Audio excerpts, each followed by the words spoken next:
question. So what was our topic? Was that too obscure a reference?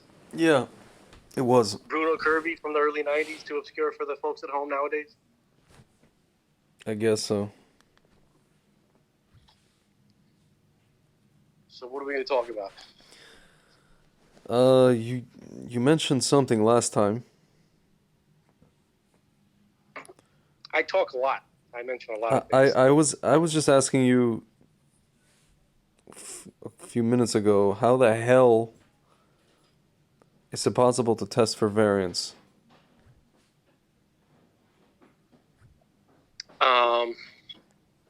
So I think that the whole testing situation is also a scam. Mm-hmm. I'm only saying that because that's if I was an evil SOB that was up to what they're up to, Mm-hmm. that's what would be that's what would be easy to do. Mm-hmm. Because people, they're so gullible. They just kind of they accept whatever they're told by the supposed experts, by the priesthood. Yeah. And nobody really questions it. They wouldn't even know how to. Yeah. So I guess what people would need to do is kind of disconnect from trusting people just because of their position. Yeah. And trust people because you know them. In a certain sense, you know how, like, let's say a village, right? Yeah. A village would have like a medicine man, Yeah. like Yeah. a shaman or something like Yeah. that, right? Yeah. And everybody knew that guy, right? He would be the town doctor, basically, right? Yeah.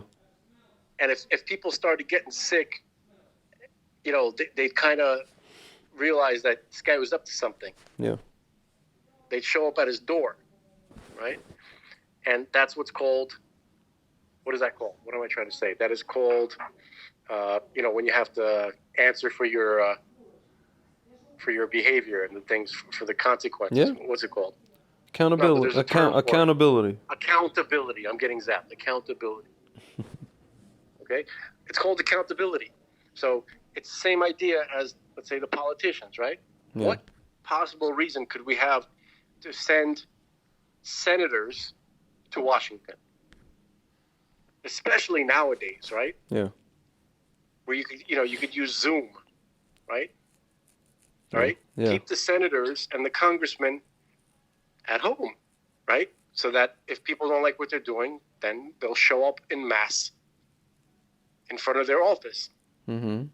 and get the message across. Well, you do that with the governors and what's her face and mayors and stuff like that. Well, it's a little bit. The situation is with governors and mayors. See, mayors have an entire personal Praetorian Guard called the police force. Yeah. Okay? Yeah. I think the general principle is that everybody should kind of just live in their locality, live in their own neighborhood. Okay? Cities like New York, the big cities, Yeah. that should be broken up into many different, like, little towns. It's called hamlets. Like, you know, like Muncie. hamlet. Muncie has hamlets. It has like Spring Valley, and the Wesley Hills, and all this kind of Yeah. stuff. Right. Well, I mean, we have It's We impossible. have boroughs. I mean, like whatever, you know. Yeah, each borough or each section should have their own kind of leadership, you know, because the situation is different everywhere you go. Yeah. Each neighborhood has its own issues to deal with, Yeah. right? And there's no reason why the issues of one neighborhood have to become the issues of another neighborhood if they have their own problems. Why do they? You understand what I'm saying? It doesn't have to Yeah. spill over. Sure. So cities, the way that they are big and stupid. Yeah. Everything about the way things are set up is stupid.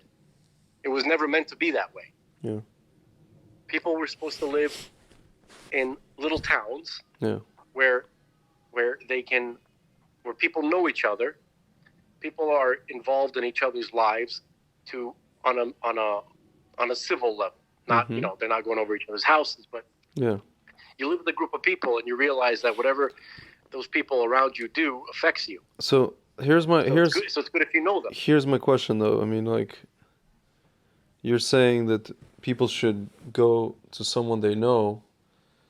You know, again, it goes back to my friend who the only reason he took the you know what is because of a doctor that he knows, his friend, who works in the hospital, who's seen guys like our age, Hasva Shalom, like, Okay, so that's not the case with most of the people. Most people they take it because they're told to. no, I know that. I'm just saying, like, but clearly knowing somebody also doesn't do Yeah, but anything now for there's anybody. accountability. Okay, so when that guy gets sick, God forbid, Uh-huh.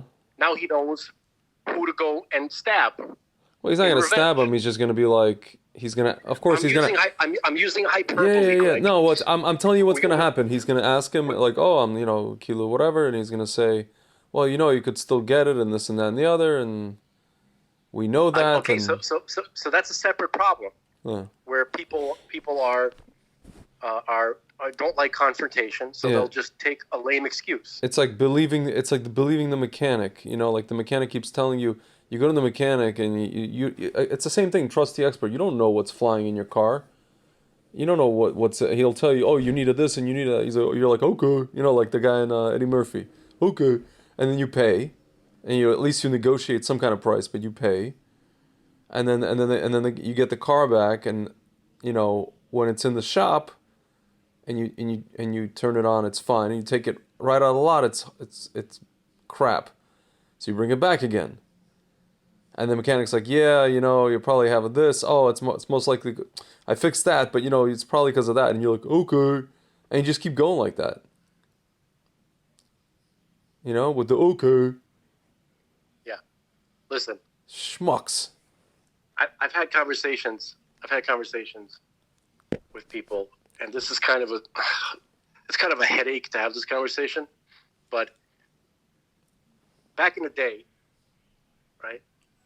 I think people had a little bit more intuition, more common sense than people nowadays. Yeah, like something's off. They're like something is off. You had to, because times were a little tougher. Yeah. Okay, and you had to have more intelligence to survive in whatever environment you're in. You had to understand the nuances, and you had to have intuition, because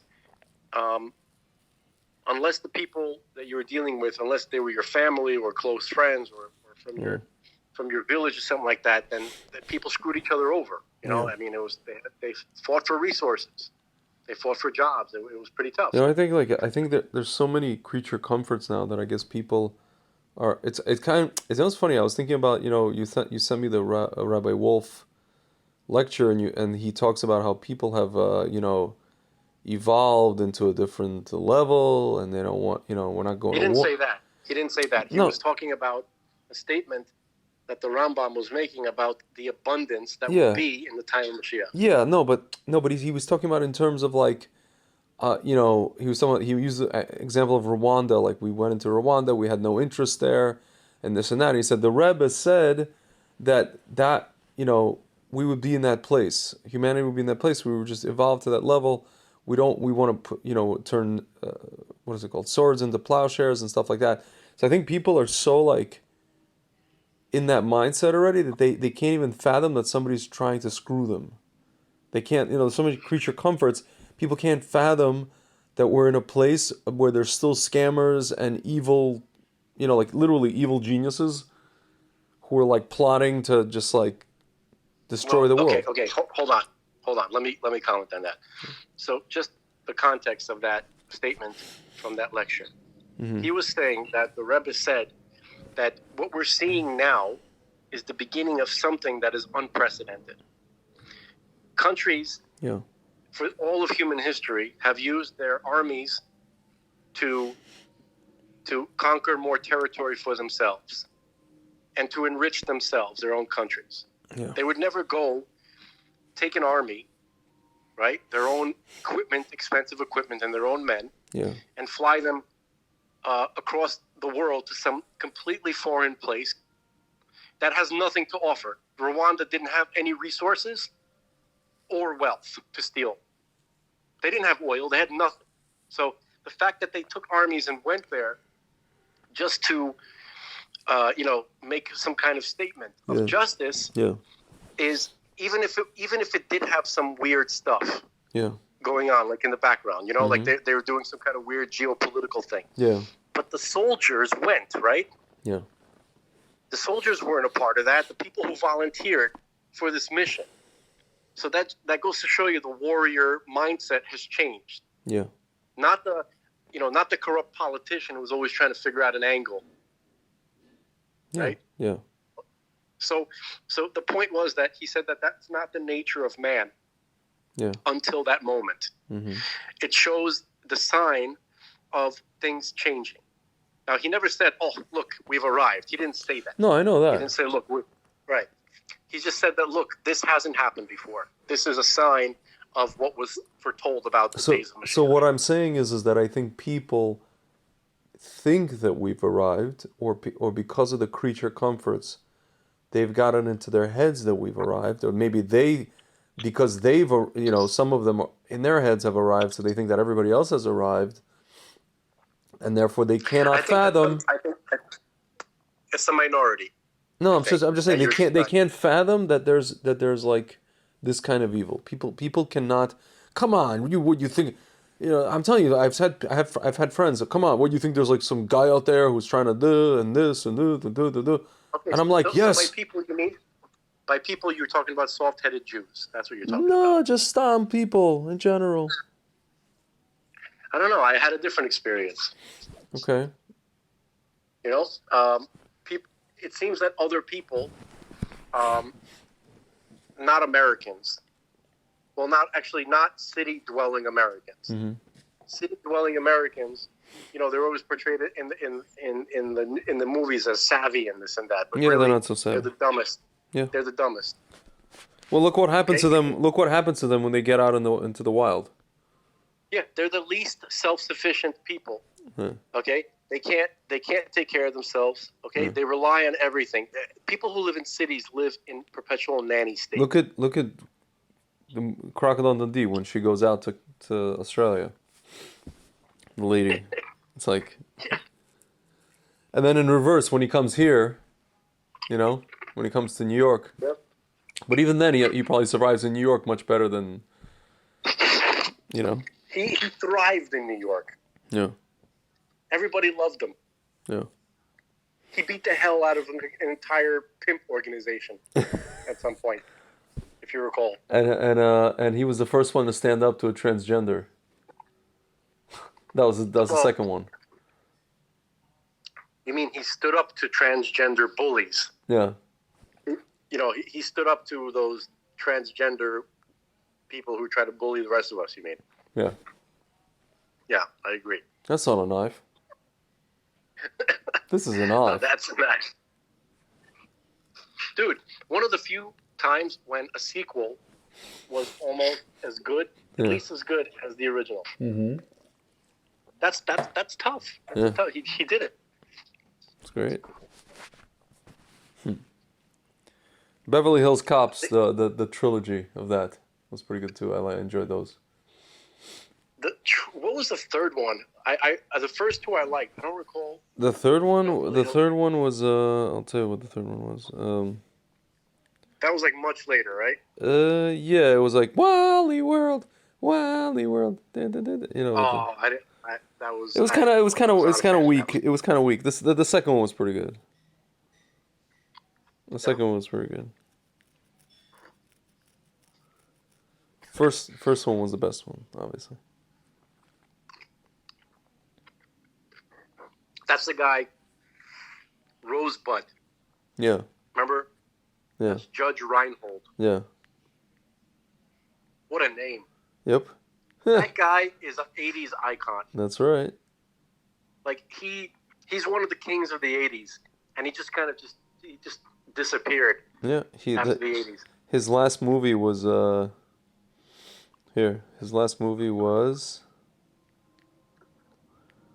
like real movie. Yeah, he was. You know, my favorite movie of his was uh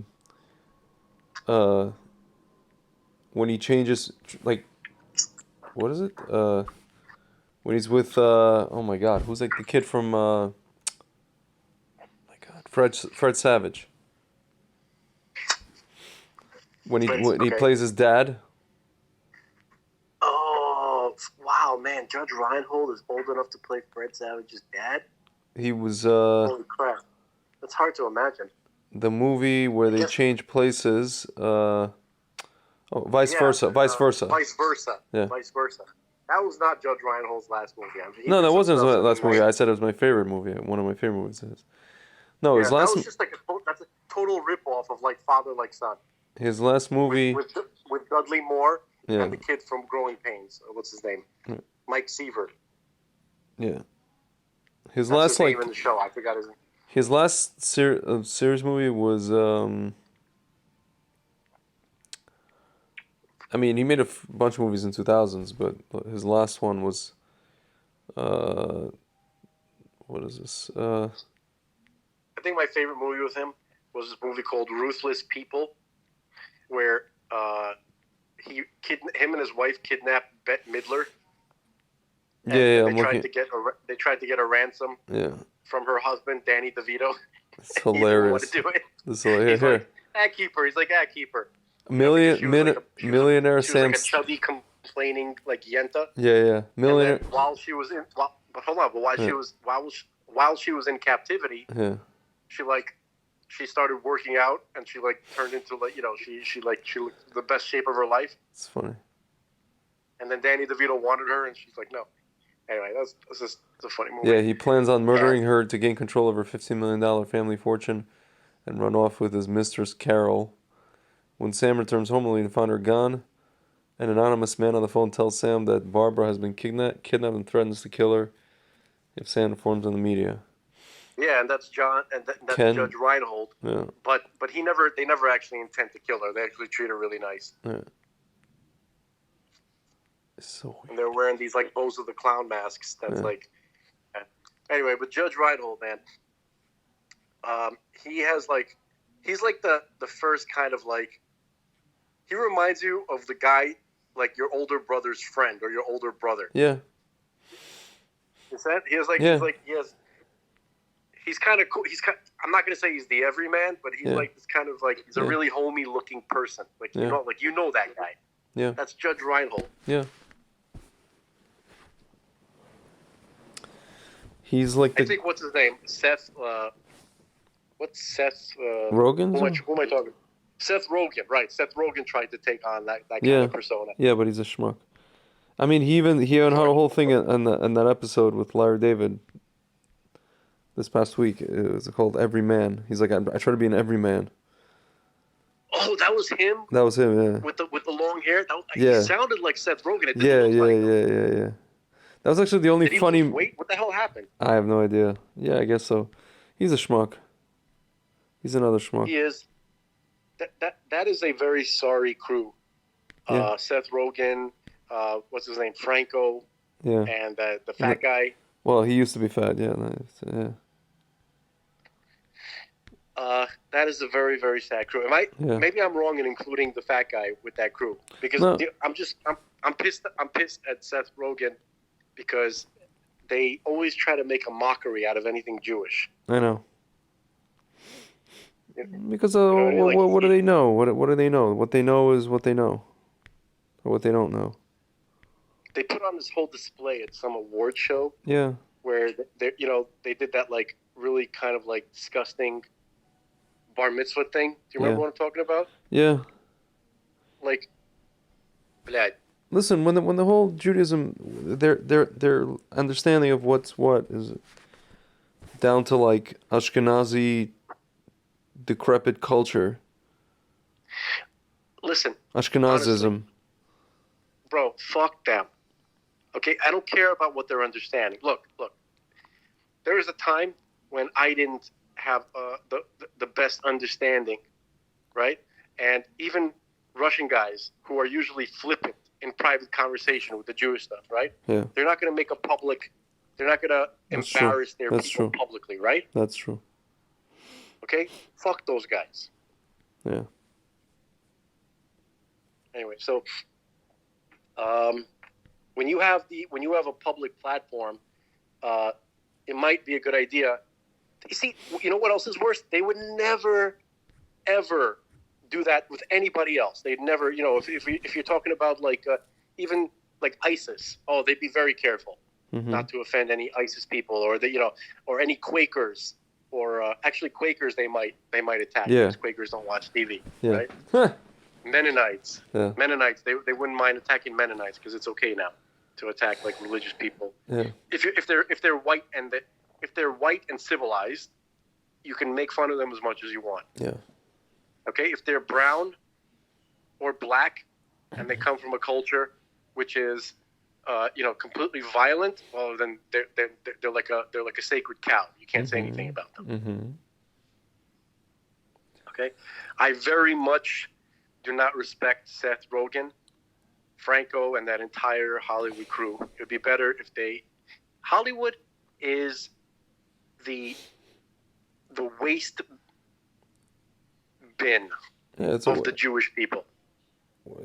You know who founded it? You know who founded it? It was like Odessa Jews. Guys from Odessa. It wouldn't surprise me. They came over and they were like, you know, nobody was letting them into whatever it is. And they were just like, okay, we need our own thing. And they founded that. So you're going back like 100 years. I'm speaking more in the past 50. No, but that's when it started. And then next thing you know, and then they have a whole thing of like, you should really watch. I mean, it was kind of a it's a thing that's used by anti-Semites a little bit, but you should watch Hollywoodism. You know the movie, documentary? No. You should watch it. Go on YouTube. It's available on YouTube just for free. I shouldn't. Okay. Because I don't need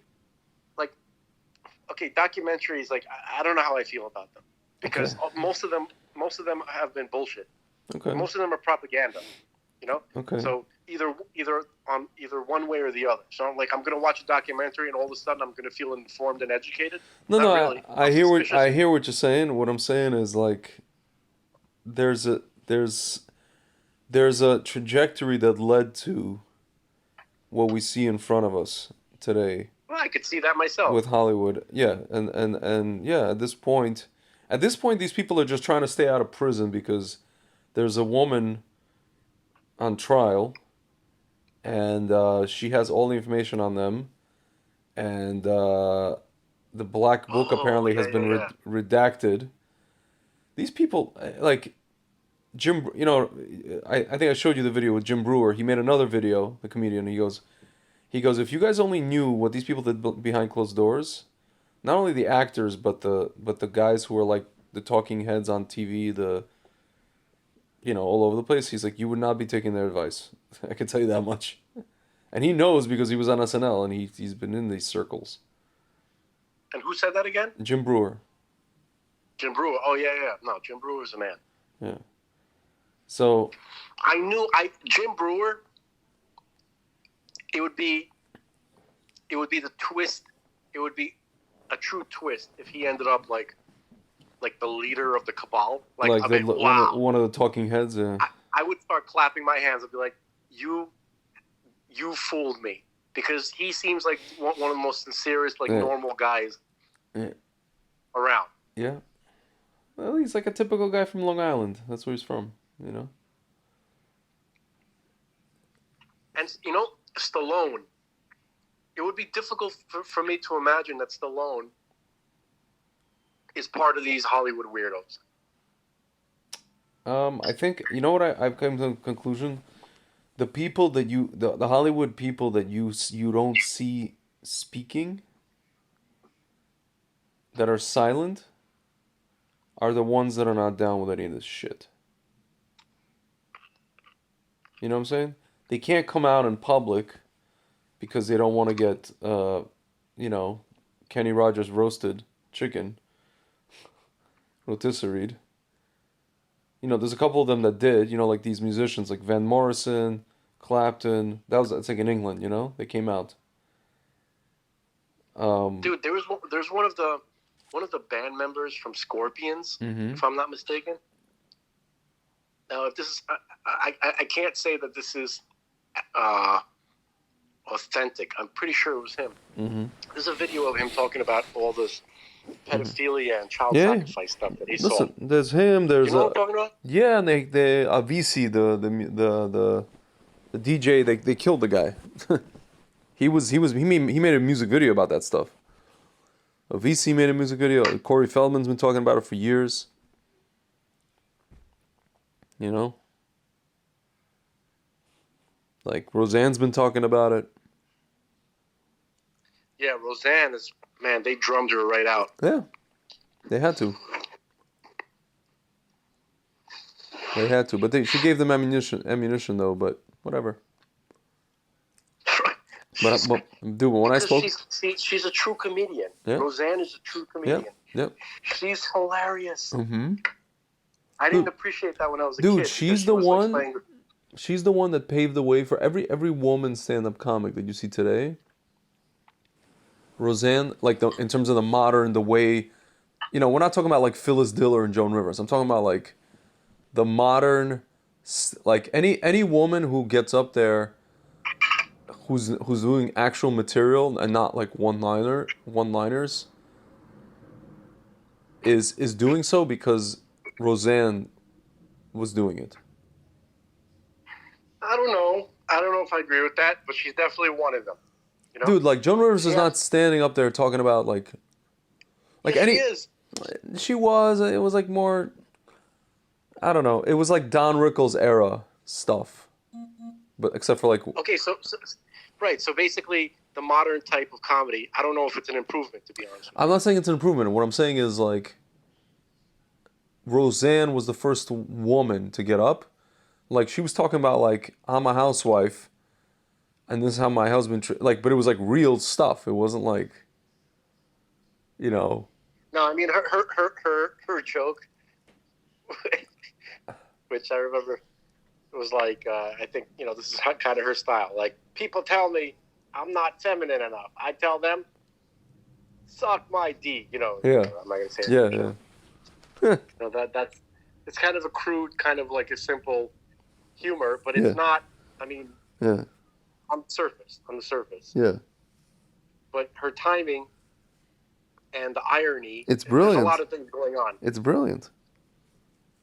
Yeah. Yeah. So. No, she's cool people. She's cool people, Roseanne. I think sometimes I think people get it into their heads that just because like I feel like leftists they think that anybody who is crass is a bad person, has like a mean spirited heart. No, but they're all crass now. No, but you Unless understand? they're leftists. You understand what I'm saying, right?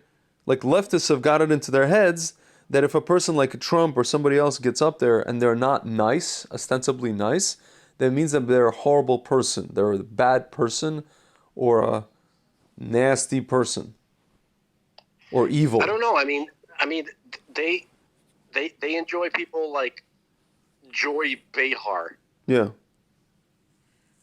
not the sweetest person ever in the world. Like these shrill. Yeah. Like that's not real. That they just don't like anybody who's crass, and not on their side. Yeah. They felt like they own crassness, Yeah. like rebellious crassness. That's Yeah. a leftist thing. Yeah. Like rock. Yeah. Like heavy metal, rock and roll. Like Yeah. that used. They felt that was a leftist thing. They claim everything. Yeah. Okay. Anybody who uses any of that, also black people, Yeah. same thing. We own black people. Yeah. And then if any black people start, Yeah. going against the narrative, then, shut them down. You better sit down, N-word. You ours. Yeah. It's like Kanye West, man. That was like the ultimate, Boy, where are you going? Stay on the plantation. And he just got up there. He was like Django up in there on he sat on what's his name? Jimmy Fallon's show, and he was just like, I don't understand. He's like, can you explain to me, Jimmy? I don't understand. Why do I have to have What the did he same say? opinion as you? No, he was just like, why do all black people have the same damn opinion? And he said that on Jimmy Fallon. Yeah. He said that on every show he Who's this went on. again? Kanye West. Kanye West. Yeah. He was like, I don't get it. I'm not computing here. Like, I have to think like the next black person. I have to vote Democrat. I have to do this. I have to do that. I can't support Trump. I can't even meet with Trump. I'm the worst person. Like, what? Please explain. You know, I'm not hopping. it'd be easier to support Kanye if you also wasn't an idiot. I don't think he's an You know idiot. what I mean? I think he's bipolar. He has a clinical issue. I mean, he took every opportunity to say some shit about Jews. I remember, like, I listened to interviews with him and stuff like that. He, whatever, man. Like, I'm not impressed with Kanye. I wish Kanye. I wish it would have I wish it was someone else. The point was not even about Kanye. The point is like, these people, white liberals are in their feeble little minds, they think that they are the plantation owner. They're still the plantation owner. And I think you're right. And White liberals actually, yeah. I mean, there's a new plantation. It's a more of a metaphysical plantation. Yeah. Malcolm X even said it. He was like, "Yo, these people are a wolf in sheep's clothing." Absolutely. He said the conservative you could see as a wolf right away. He goes, a wolf is a wolf is a wolf, but then like Democrats, he goes liberals pretend like they ain't wolves, and that's the worst. The thing is, like everything with Malcolm X and all those guys, yeah, you got to everything that they said was only partly true. Yeah. Because he had his own agenda. He wasn't Mr. Righteous. No, of course not. He was a racist. Yeah. Okay? And also he was a religionist as well. Yeah. The only time that he had an epiphany that that white people weren't all bad is when he saw some of them that were Muslims. Yeah. Okay? But you still got to be a Muslim. Yeah. Maybe if you're a Muslim white, you could still be a good person. Like, that was as high as his consciousness could go. Yeah. So also not the most impressive Mother Hubbard. Well, we have to remember, like, by him, he got into I was saying in one of my videos, like, people think, because their whole ideology. What was their whole ideology? Was that they would say, well, Christianity is not tailor-made for the black person. What's tailor-made is Islam. And then he would point to Africa. And I'm thinking to myself, that people think that, like, oh, Europeans conquered Africa. Africa. Dude, people forget, like, where did Islam come from in Africa? I was saying, like, did the tribesmen of what's today Nigeria get up and go to Aish HaTorah, Mecca, for a Kiruv trip? No, they were conquered. The tribesmen were conquered by Muslims, by Caliph. Just like North Africa was conquered, Senegal was conquered, Ivory Coast, a ton of these, Kenya, more than half of Africa was conquered by Islam. Dude, the slave trade was still going on. Yeah. In East Africa. Yeah. Okay, until until Studio 54 closed. Something like that. You know what I'm saying? Something like that. And it was all Muslims doing that stuff. Well, yeah, that's what I'm saying. Yeah. It's East Africa, okay? Who's doing that? Okay? So slavery still exists in the Muslim world. That's crazy. Okay? So it's really unbelievable. I'm just trying to figure out, like, what is the white person's fascination today, or white leftist fascination today with Islam? Why do they have such a love? I mean, I guess you can. I mean, I look back at the Torah. That's the only explanation I can give. With Asaph paying kavod to. No, I'm saying it. Is it Asaph paying kavod to Ishmael? Is that just as simple as that? Well, okay. So first of all, Islam isn't entirely Ishmael. it's also partly Esav. Yeah.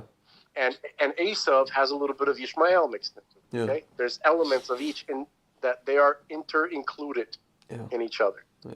Okay, that's number one. But can I answer that question from a different angle? I've put a lot of thought into this over the years. Okay. Yeah.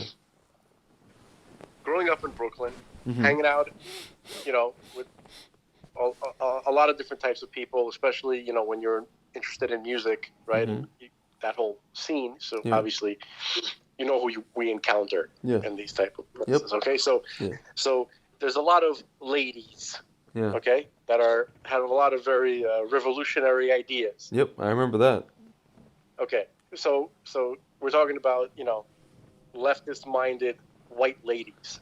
A lot of them went to like SVA and Parsons. Yeah. So I noticed a pattern. Yeah. With these ladies. So of course they hate white men. Yep. And they believe white men are the root cause of evil, and cause everything bad in the world, and also Christianity, right? Or basically Westernization, Judeo-Christian values. I noticed that. They all these people grew up in like Middle America, who came to New York. Not all of them, but even some of the local Brooklyn girls, and obviously Manhattan, is a hive, is a Okay, so but one thing I noticed, right, is that they would rail against white male like misogyny and the whole Chaz. Yeah. That was even back then. That was back then. That's when they were on the fringe. All this woke stuff was on the fringe. No, but it's not like it decreased. It didn't. Yeah. Right. So I'm just saying that it was the time that I'm talking about. It was already pretty strong. It was already strong. Nowadays we just live in wacky land. But even then, it was already it was already dominating this idea. Yeah. Okay. So they would claim that they don't like masculinity. Yeah. Right? Toxic masculinity. Yeah. And they railed against it. And they railed against the white man, this and that. And then the guys a lot of the guys that they would talk to, who would, let's say, truly listen to them. Yeah. And take their ideas seriously, right? Those guys ended up being the ones who received the full brunt of all of their angst. And who did these girls end up with? Black guys. The most alpha, biker, criminal coke dealer, guy who would treat them like absolute garbage. Every single time, Greg. That's who they would have. That's who they are attracted to. So let me explain. I have a theory about this phenomenon, okay? You with me? Yeah, listening. I didn't put you to sleep yet? No, okay. I'm listening. All right.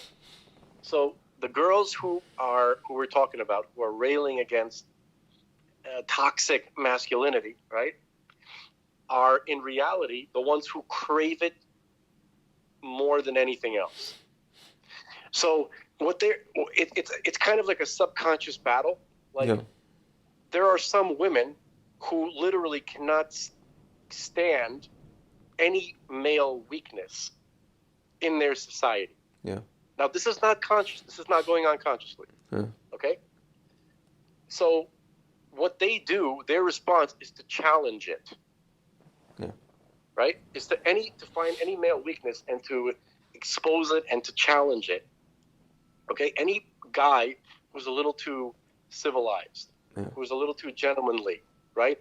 Who cares a little bit, who's too sensitive, that guy becomes the enemy who is denigrated. Okay? Who they are rejected. They have to be rejected. They have to be denigrated. They have to be weeded out of existence for their weakness, their disgusting weakness. And how do they find who are these weaklings? Anybody who takes them seriously.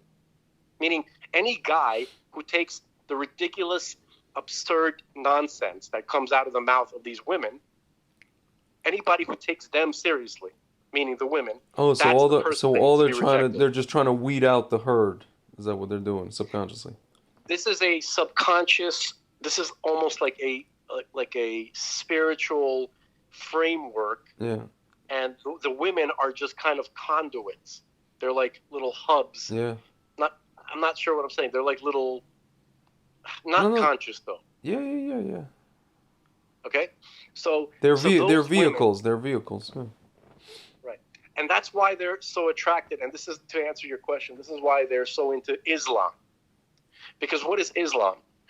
Recently, we saw there was a clip where you probably sent it to me, where you had like a CNN reporter, Yeah. like a female reporter, Yeah. right, in Afghanistan, and she was asking them a bunch of like these Taliban guys, right? They're Yeah. like, she's like, well, what about like, rights for transgender and women voting? And they just laughed at her face. Yeah. That's what she wants. Yeah. Do you understand? Yeah. She doesn't. She probably will. She's like shit testing their values, basically, is what you're saying. Correct. She wants to see. She's going to say a bunch of ridiculous nonsense. In Russian, we say and "проверка на вшивость." In Russian, we say that. You know. it's something like that, dude. You know the check for the knit. Right. You got the minerals. Yeah. You understand? The more robust, the more aggressive the culture, Yeah. then that will take over. Yeah. Do you understand? And you have an element within the feminine side that wants that will invite that. Which is why when we encounter girls like that, we have to stand our ground. You got to do. We got to. So this is why this is one of the things I love Patrice. And if we're not misogynist, at least act or pose as misogynist as humanly possible. Right. So no, but here's what misogyny means nowadays. Yeah, just to be a man. It means just stand up to nonsense. Yeah, Like, just be normal. Take it. Yeah. You don't have to swallow shit. Yeah. Nowadays, being a man means you don't have to agree Yeah. or submit to the ideology that's being like Shoved. It's like Yeah. women are like they're trying to rape us Yeah. with their ideology. Yeah. Do you understand? Yeah. They're trying to rape our time and our ideology and with their ideas. It's like if we don't mind. It's submit- like when you're being mind effed, but it's like you're actually being mind effed, literally effed, not just figurative. Okay, all you got to do is just dismiss them. You're allowed to dismiss a person. Look, here's what I'm talking about. Okay, there is a basic level of respect that needs to be shown to every human being. Yeah. Young or old, male or female, Yeah. doesn't matter where you're from. If you're a human being, I think all creatures deserve a certain level of respect. You know, there's a minimum of respect, which means Every time you don't say hit that, them. by the way, I think of Boiler Room, when he's like, he's giving the speech. What's his name? Ben Affleck, and then one of the guys, dumbass, and he kicks him out, and he's like, "All right, Schleprock, get out of here." And then he's like, "I expect everyone to treat their fellow brokers with a certain level of respect." Anyway, whatever. This is It's a one of my little favorite. different. This is one of my favorite. What's it called? Favorite movies. That was favorite more. scenes. That was kind of like more. That was like more of a shtick. I'm actually. I know. I'm saying that like Yeah. every person, right? even people you don't agree with, like these blue-haired feminists. Yeah. You know, we're talking about, and I don't mean just them. I mean like I'm using hyperbole. But you know what I'm saying, Yeah. right? The SJW crew. You know, the woke crew, even from our peoples. Yep. So everybody deserves respect. You don't get in there. You don't get in their faces. You don't touch them, their persons. You don't damage their property. Yeah. Okay. You don't. There's a certain volume that is appropriate. That not to start screaming at somebody in their face and stuff like that. That's aggressive. You know. I'm not saying to do any of that.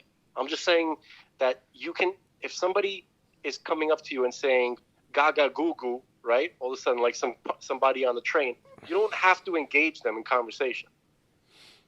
We're not obligated to. We don't have to take them seriously. We don't have to treat them seriously as if you're speaking to a person that's worth speaking to. What about Okay? what about Goonie Goo Goo, Aunt Bunny? No, Goonie Goo Goo, that was aggressive. And the MF has come up with fish.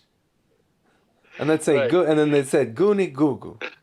She said Goonie Goo Goo. And I said your wife's a She's a Puerto Bigfoot. Rican. He's not a Bigfoot. He's a Puerto Rican, Gus. And they said Goonie No, Goo Goo. she's not a Puerto Rican. She's a Bigfoot. Oh, yeah, That's yeah. the other way around. Not Puerto Rican. He's a Bigfoot guy. I said Goonie Goo Goo. Aunt Bunny. She said Goonie Goo Goo. Oh, Jesus, Lord, Hezekiah, Jesus. Aunt Bunny fell down the steps again.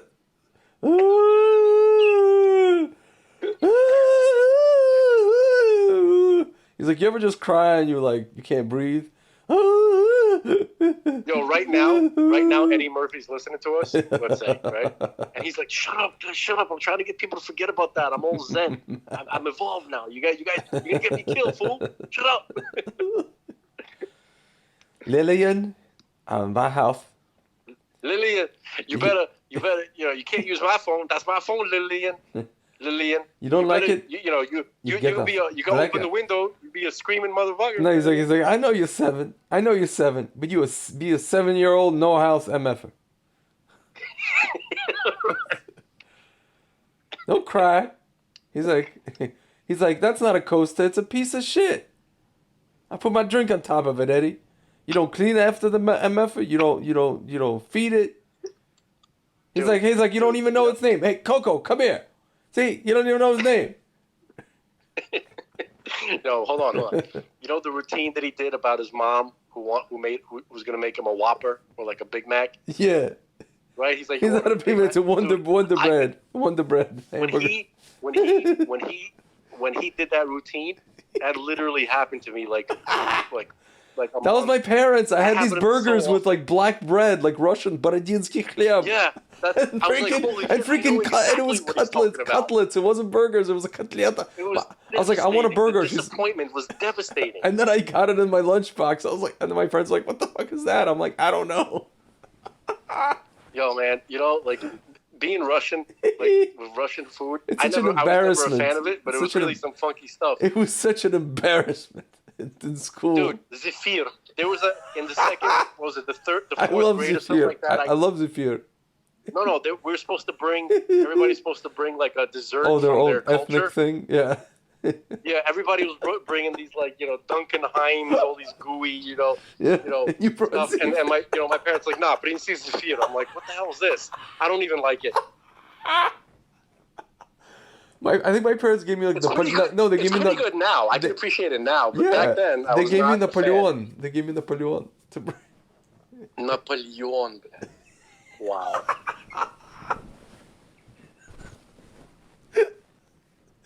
Kievski tort. I can't. Tiramisu. No, tiramisu is Italian. Napoleon. Actually, dude, by the way, you know Cafe Vivaldi in the village?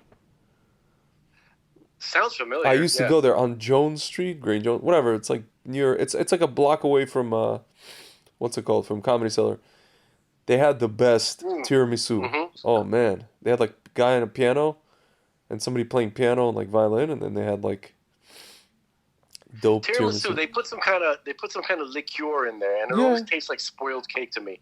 Yeah, it's liqueur and like coffee and like whatever. Yeah, there's something off about it. I was like, dude, did this go bad? Like, what's going on? I liked it. I like that, and then there's like the Black Forest cake. Black Forest cake that's just chocolate, Chocolate, cake yeah, with a lot of straight up. chocolate. Yeah. Oh man. Some German cake. Yeah. Anyway, so basically, I'm not talking shit about like Russian food. Like I've grown to appreciate some of it. Yeah. Like I love like pickles, everything Yeah. pickled. I Yeah. love it. Pickled tomatoes, pickled mushrooms, pickled lettuce. Yeah. You kidding me? What Awesome. about that Russian restaurant staple pickled watermelon at 2:00 in the morning? I'm not a fan of the pickled watermelon. Me neither. I couldn't get my head around that because watermelon tasted much better regular. Yes. Pickling it was not an improvement. Yes. I don't know why Okay. the hell they did that. Very strange. Right. But pickled lettuce is my jam, bro. Yeah. Okay? So, but getting back to the point, okay? This is why these liberal women and these leftists, mostly ladies. See, ladies dominate the left. Yeah, I know. That's Because it's a an emotional vaginal, it's an emotional domain of emotions. to quote Patrice O'Neill. He goes, "That is a vaginal idea." Yeah. He goes, "Can you imagine a man saying inappropriate? That was inappropriate, right?" Like so. I can. So I've heard a lot of men say it during this pandemic. right, those are the Unfortunately. men who are going to be rejected by those ladies that they're trying to impress with their wokeness. Yeah. Okay, so the guys don't understand that those ladies that you're trying to show how woke you are getting further and further and further away from ever getting with them. Yeah. They hate you, and they will hate you even more So now for tolerating their nonsense. I saw a meme, by the way. They're begging for somebody, like, please, God, send me somebody who won't tolerate my nonsense. You want to know another? I need somebody. I'm out of control. I need help. You want to know another funky dynamic that I noticed? How they keep saying By the that. way, this isn't. But I'm sorry. I'm going to interrupt you. This is specifically like ideological leftist women. I'm not saying women in general. Yeah. This is something I noticed about a certain type of person of the female gender Okay. of a certain political persuasion. So now answer this. If white people are all systemically racist, why is Ilhan Omar married to a white guy? Why is Don Lemon with a white guy? Why is Lori Lightfoot with a white woman? Why is AOC with a white guy? Why is Kamala Harris with a white Jewish guy? Dude, since you mentioned Lori Lightfoot, yo, do you ever see this movie? Fester's Sci-fi movie Fester's Quest. from the 80s with Dennis Quaid and Louis Gossett Jr. Louis Gossett Jr. was playing the alien. The movie is called Enemy Mine. Enemy Mine. It's in the future, and the humans are fighting with this alien race, and they're two like fighter pilots. Yeah. And they're having a dog So fight. she looks and like they that. both crash land She on a looks like planet. this alien. Dude, that's Lori Lightfoot. Lori Lightfoot looks like Louis Gossett Jr. in costume. I'm looking at it now. Dude, to call her a Ninja Turtle would be an insult to Ninja Turtles. She is demonic. We should use this as the caption for this, not the caption, the thumbnail for this YouTube. That is one fugly. We should use this character.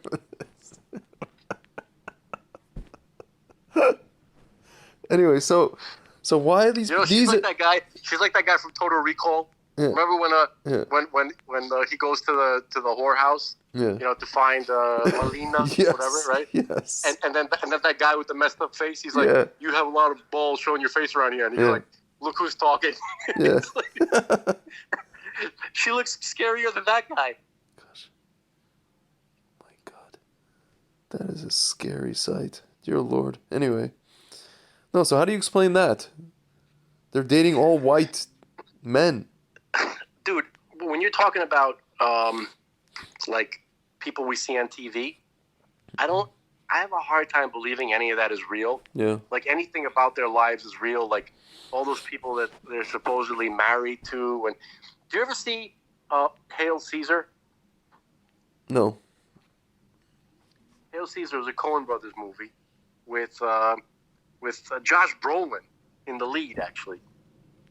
You know, Yeah. Oh, it was on Netflix. I didn't see it. Brand from freaking The Goonies Okay. was in the lead, and he was awesome in that. Okay, unfortunately, his stepmother is Barbara Streisand, Mm. but it didn't seem to, you know, she couldn't quell his normal guy spirit. Mhm. Basically, it Yeah. would seem. I don't know. Yeah. Maybe I'm being too kind. Yeah. We'll see. Time will tell.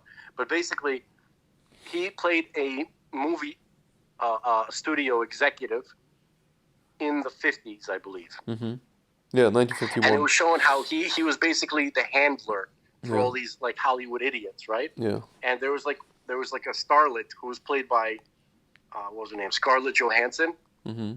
And he was talking about, he goes, you know, like how they were setting her up to be in relationships or marriages Yeah. with other celebrities, Yeah. right? And she's like, "What about this guy? What about that guy?" She's like, "Nah, I don't like him. I don't like it." Yeah. It was arranged marriages Yeah. for public perception. Yeah. That's what this looked like. No, that's what it looked like now. That makes sense. Yeah.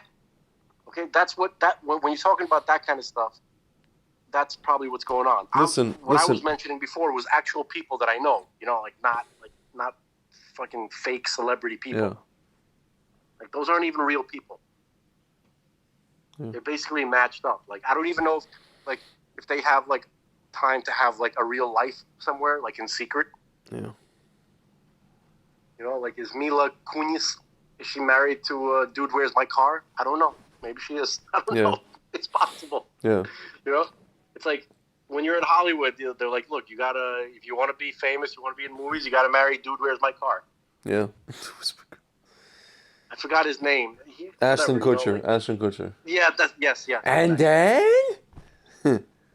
Like first they paired him. Yeah, first they paired that poor bastard up with some old hag, Demi Moore. Okay. By the way, relatively speaking, like Demi Moore is still. Yeah. Smokestack. She's off the hook. She looks amazing. Smokestack. But I'm just saying that she was a lot older than him. Yeah. You understand? Like it was sort of like. Yeah. Rocking the cradle of love.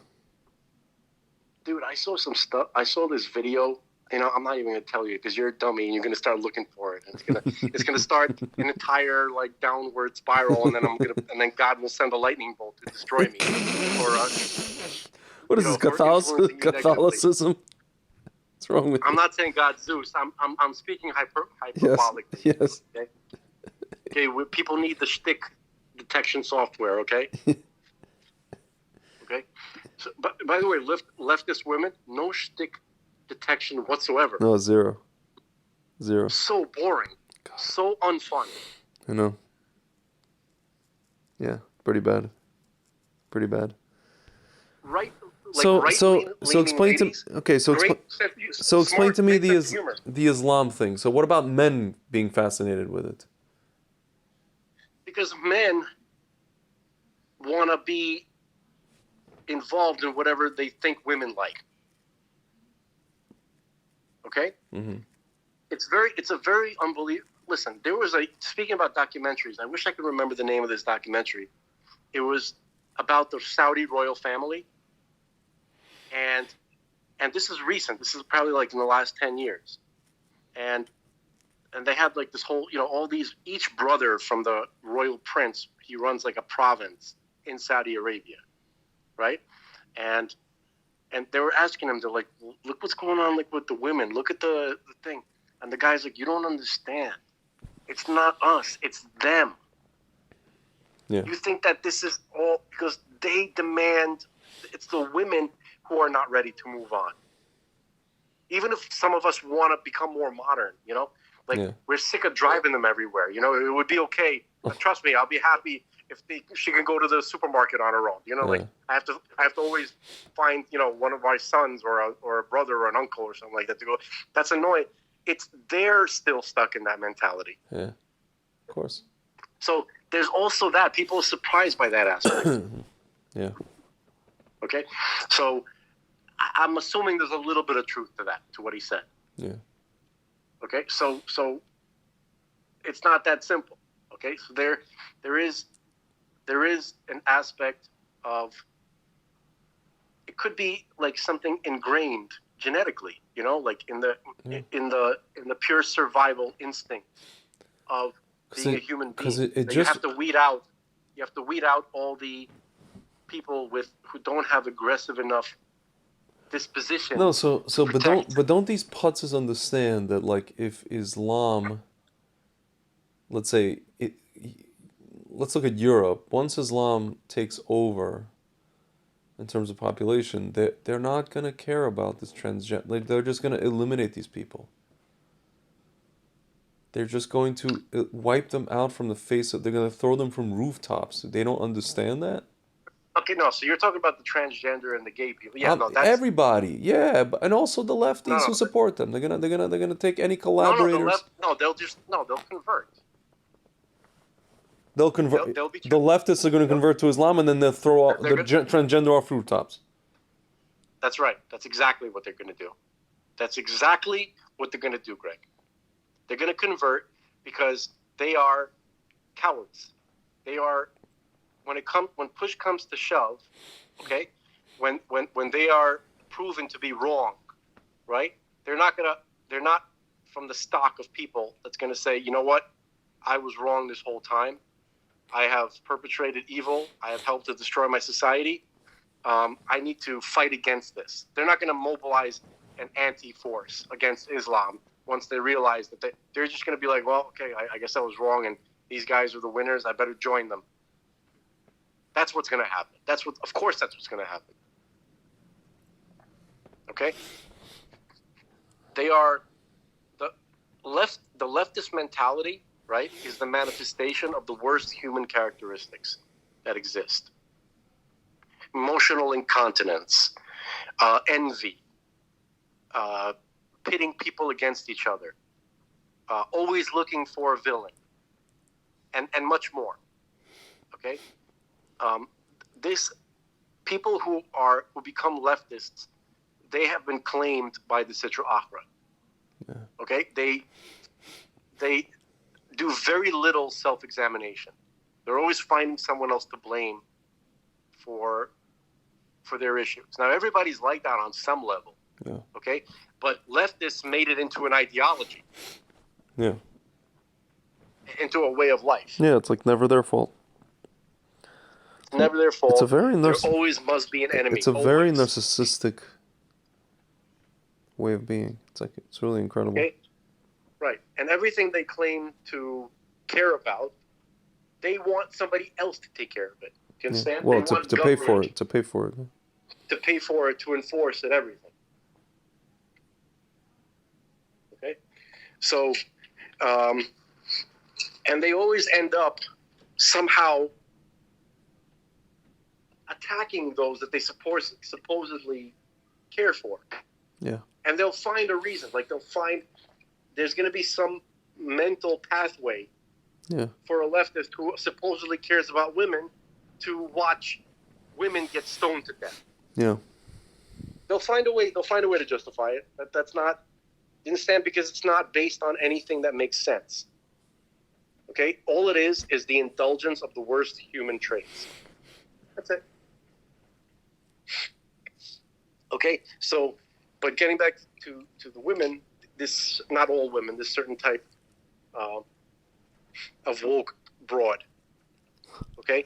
These women are unconsciously weeding out the weakest links in terms of like pure, old school survival.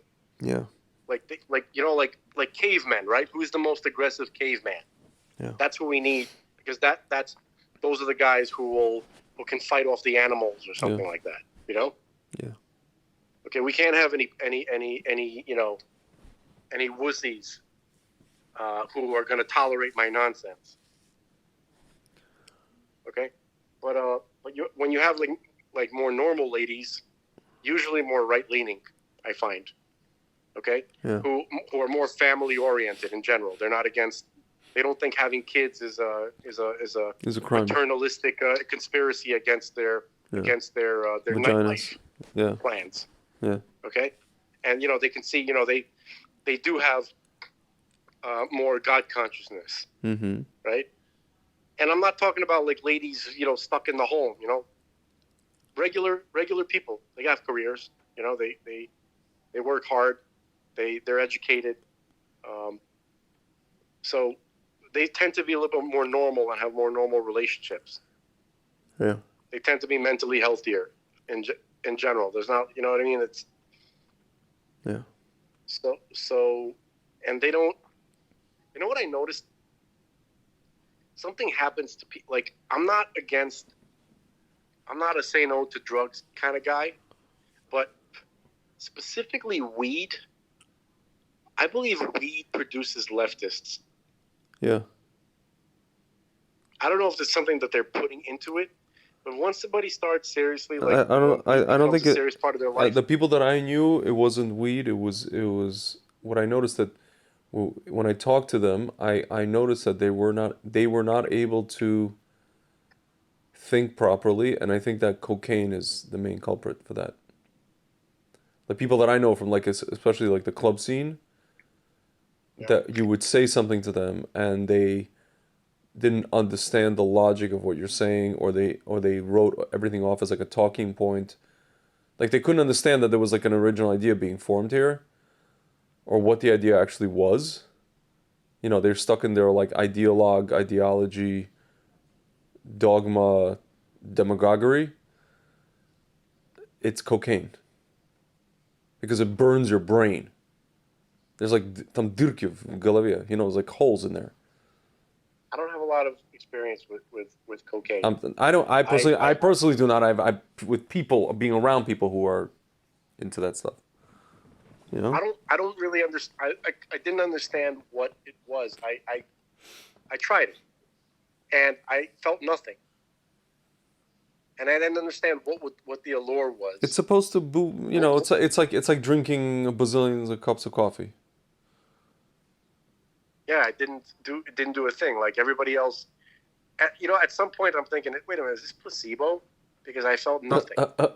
While everybody else was like, really like, they're like, yeah, they became like, all of a sudden they became Tony Montana. Yeah. Okay. So I don't know. I mean, maybe it doesn't work with some people, like chemically speaking. Could be. It didn't do anything for me.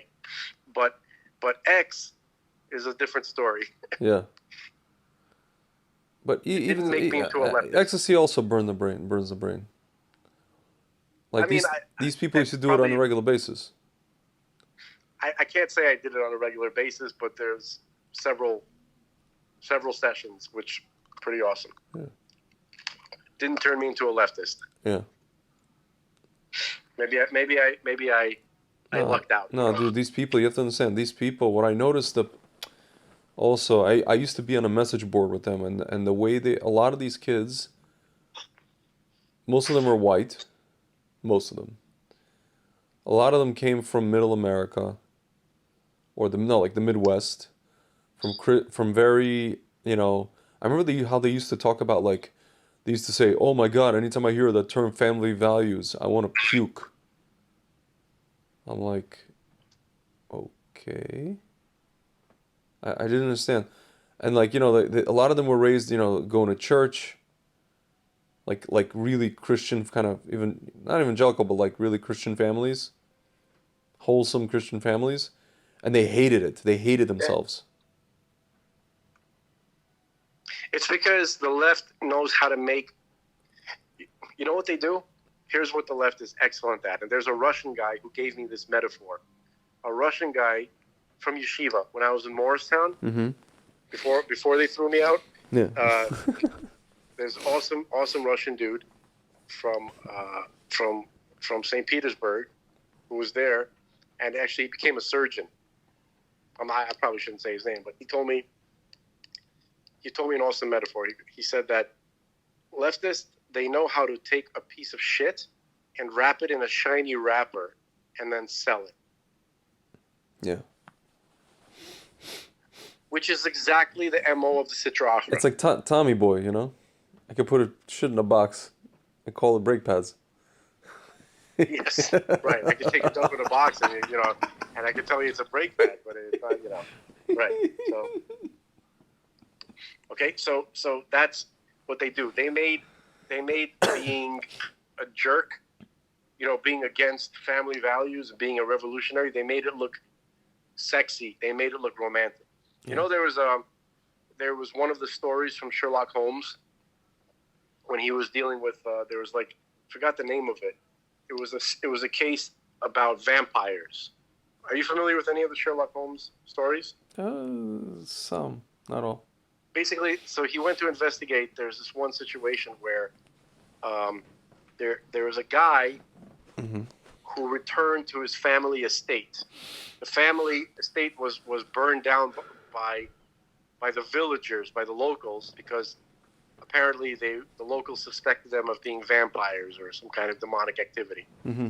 So the guy who was like the ancestor of the people who were killed by the villagers, he returned to the estate, and he had this look like a vampire, right?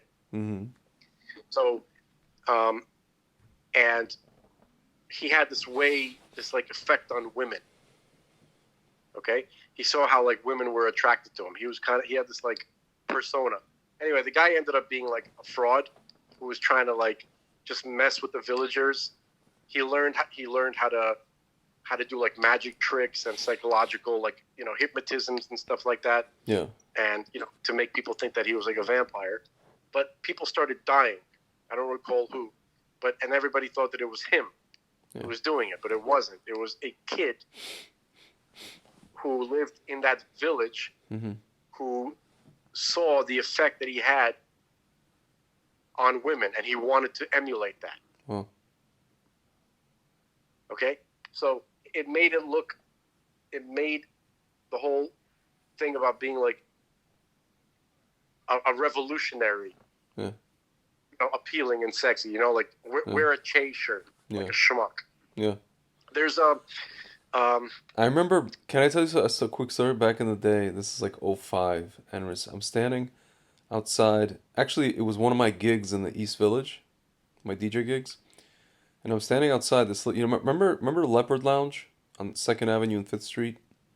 I remember it. I remember it well. I Okay. think I was there for New Year's Eve one time. So I used to spin there from time to time. There was this Swedish broad that was accosting me.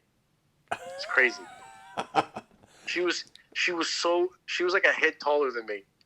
Seriously, I'm 6 foot. She was like 6'5". Yeah. She was pretty lady, but she was like a giant test. Anyway, so continue. Because it's done. So standing outside, I guess like my friend was smoking a cigarette, whatever it is, and this like girl is wearing a Che shirt. It was like the popular thing. It was 04, that whole thing. 03, 04, 05. And literally goes to her, do you know who is on your shirt? She's like, no. She's like, it's just a design, right? He's like, no. That is a Cuban revolutionary. Hitler. She's like, he was a killer. He was a murderer, and he hated gays and black people. And the girl was black, the girl that was wearing. She's like, no, get out. She's kind of like laughing. She's like, nah, I got this at the, what's it called? Whatever. And my friend's like, Urban Outfitters. Whatever, yeah. What is it? And then my friend goes, if he saw, and then my friend, to top it off, the cherry on top, he goes, if he was alive today and he saw that people are making money off his likeness, he would take a flamethrower to these people. Because he was a big communist. Have you ever read some of his diary, some of his chronicles? No, but the guy was a piece of garbage. He wanted to use atomic weapons against the United States and capitalist republics. Yeah. I wouldn't doubt that. He enjoyed killing. He felt that he was qualified to shoot anybody based on his instinct. Yeah. If he felt like killing them, it must be appropriate. Yeah. Okay? He personally executed children. He's like the father of Antifa, you could say. Like he was what Antifa aspires to be. I love Che. I love Che Execution Day because, like, here in Miami, like it's a holiday. Oh, literally, they celebrate like the day he was. That's cool. Well, I mean, it's not an official holiday, but like when I was like in my martial arts group, when I was going there, like most of the guys are Cuban. Mm-hmm. So I was like, when I show up, like, hey, happy Che Death Day. Like, yeah. Son of a whore. It's crazy, bro. Yeah, so these girls are just like, it's a fashion. What do you mean? Don't be such a... And my friend's like, he hates gays and black people. Dude, do you remember this movie? It just infuriates me. There's a movie with, this is a little bit obscure, but it's an awesome movie, by the way. Dennis Hopper and Kiefer Sutherland, okay? Dennis Hopper, it was like some kind of like famous 60s activist hippie. Right? Yeah. Who was a federal prisoner. Yeah. Kiefer Sutherland was like a young FBI agent that was transporting him from one place to another. And Dennis Hopper is like this kind of like escape artist. Flashback? It's called. I think it's I just Flashback. looked it Yeah, up. It's called Flashback. right. And then 1990. they become friends in the course. You know, it's kind of comedy, Yeah. right? They become friends in the course of their The movie adventure. The movie like basically bombed. But it was an awesome movie. Oh yeah. It was an awesome movie. So anyway, so he finds out, you know, so Kiefer Sutherland looks like the ultimate Chaz. Yeah. He's the ultimate Chaz. Yeah. And he's dressed like an FBI agent, clean cut, handsome, you know, everything's tailored, everything's right. And, you know, and obviously Dennis Hopper looks like a mess, right? Mhm. So, and, you know, and Dennis Hopper's trying to, you know, teach him all this like hippie wisdom and stuff like that. He goes, yeah, man, you got to chill out, man. You got to smoke some weed. You got to take some acid. You got to do this. Yeah. You got to chill out. You got to get laid. All this kind of stuff. Yeah. It turns out that Kiefer Sutherland grew up in a hippie Yeah. commune Yeah. that's more hardcore than Dennis Hopper ever was, Yeah. right? So he truly understood the hippie bullshit. Yeah. Okay, so somehow they ended up in the forest, and they had to. Anyway, so they stumbled upon this commune, an abandoned hippie commune, where Kiefer Sutherland actually grew up, and there was a lady there, the only one living there, Carol Kane. She's a famous actress. Yeah. If I'm hoping I remember her name correctly. Mm-hmm. And she was like in a lot of stuff. She played. Carol She was in Kane. Princess Bride. Carol Kane. Yeah. Carol Kane. Yeah, she was the. Yeah. Remember, she was Billy Idol's. What the hell's wrong with me? Billy Crystal's wife. Yes. You know, Miracle Max's wife, Yeah. right? Mhm. And you know, in Crazy Makeup, she also played in. Trying to think of the best roles. Yeah. She was in Scrooged. Do you remember Scrooge with Yes. Bill Murray? Yes. She was the fairy. She was like the Mhm. ghost of Christmas past or something like that, or Yeah, Christmas yeah. present One of those. or Yeah. future. I don't remember. Okay, she's hilarious. Yeah. But she played an old hippie, Yeah. and she's like, well, "What happened here? Why can't you know? You used to stand for something, you know, like." And she had a Che flag, and she had like I think it was like Malcolm X and a bunch of and like Abby Hoffman Yeah. and Marx and all these people, and I'm like, lady, these people were like were mass murderers. Yeah. But in the 80s, people weren't as hip to that. So Yeah. you can put that in a movie, and people be like, "Oh, based on Carol Kane, she's a sweet, funny lady. Yeah. Che must have been a good guy." Mm-hmm. That's the mentality. That's how they did it, because they associated Che with Carol Kane, who's a cool, funny, Yeah. sweet-looking lady. Over time, they chipped away at people's sensibilities of understanding what these things are. Yeah. Yeah, they relied on ignorance, okay, and then they put a wrapper around it. The wrapper is Carol Kane, charming lady, and the piece of shit that she's wrapping around is Che. Gosh. Okay. So, Ay. oy vey, right? You know. As Gavin McInnes would say, oy vey. He's really adopted. It's so funny. Man, that guy's a character. It's just incredible to me, man. Like it's really incredible to me. Like the whole thing of like just white, you know, like this women's march with Linda Sarsour. What the pardon my language. What the fuck are these people doing? Dude, I think Can we've you established imagine? the pattern here. Can you know? imagine a march like that in Ramallah? Dude, she's like, of course not. Look, In she's like in Mecca? Linda Sarsour and what's her name? Ilhan Omar. Ilhan Omar. You know? They're like, you know, the leftist women kind of like them. They're spies. Right, They're spies. They're spies That's sent for- by Islam. Yeah, but listen, what's the appeal? Why are they? Why is it so effective? That's what we're talking about. Of course, Because they're tznius. They're the tznius that those women aspire to be. It's not that they're tznius, that they're like, you know, it's sort of like Ilhan Omar. I could see her like talking to her white leftist Jewish supporters, or you know the WASPy, you know, Yeah. people who are Yeah. trying to be you know supporters, Woke. Yeah. allies, Mm-hmm. and you know she's like, oh, you don't know how it's good to be with Muslim man. It's such a man. It's a real man. And then you know all these women are like, yeah, what is it like to be with like you know a real kind of like you know like an animal. Wait, but her husband's white. Like- She's not with a Muslim anymore. that I wasn't really speaking about what's her name, Omar. I was just speaking in general. Yeah. Okay, like for instance, Linda Sarsour. That's what we started talking about. Yeah. That's like her situation, basically. Mhm. Okay, so there's some kind of like weird kind of like, I don't know what it is. It's like some kind of like breeding going on between. They're trying to create like leftist white Arab hybrids, Yeah. No, that's what they're doing. That's exactly what they're doing. right? Like Huma Abedin and Wiener, you know, Yeah, like that. yeah. They're trying to set up. They're trying to create Yeah. like these kind of like Mm-hmm. these relationships that don't make any sense. And you notice the like more that he does what he freaking does with George with Clooney, the more George Clooney and a Jordanian well princess. you see the more that he does what he does with girls with little girls the more she stays with him. It's interesting, right? Yeah, no, that's total, dude. Yes, listen. Do you remember Polygamy, Sisera's mother? Plegish. Do you remember Sisera's mother in No. Tanakh with Devorah, right? Oh, okay. Devorah and Yeah. Barak. Yeah. And they were fighting against Sisera, right? Yeah. So Sisera, when Yael, she drove a tent peg through his temple, through his head, Yeah. right? So, and then Tanakh, then the scripture goes to Sisera's mother, who's waiting for him to get back from battle, right? Yeah. And she's asking her ladies, her attending ladies, like, why do you think he's not back yet? And then they're all saying, oh, they must be ravaging the Israelite women. And that kind of like calmed her down. Yeah. Like, oh, of course, that's why he's late. Oh, okay.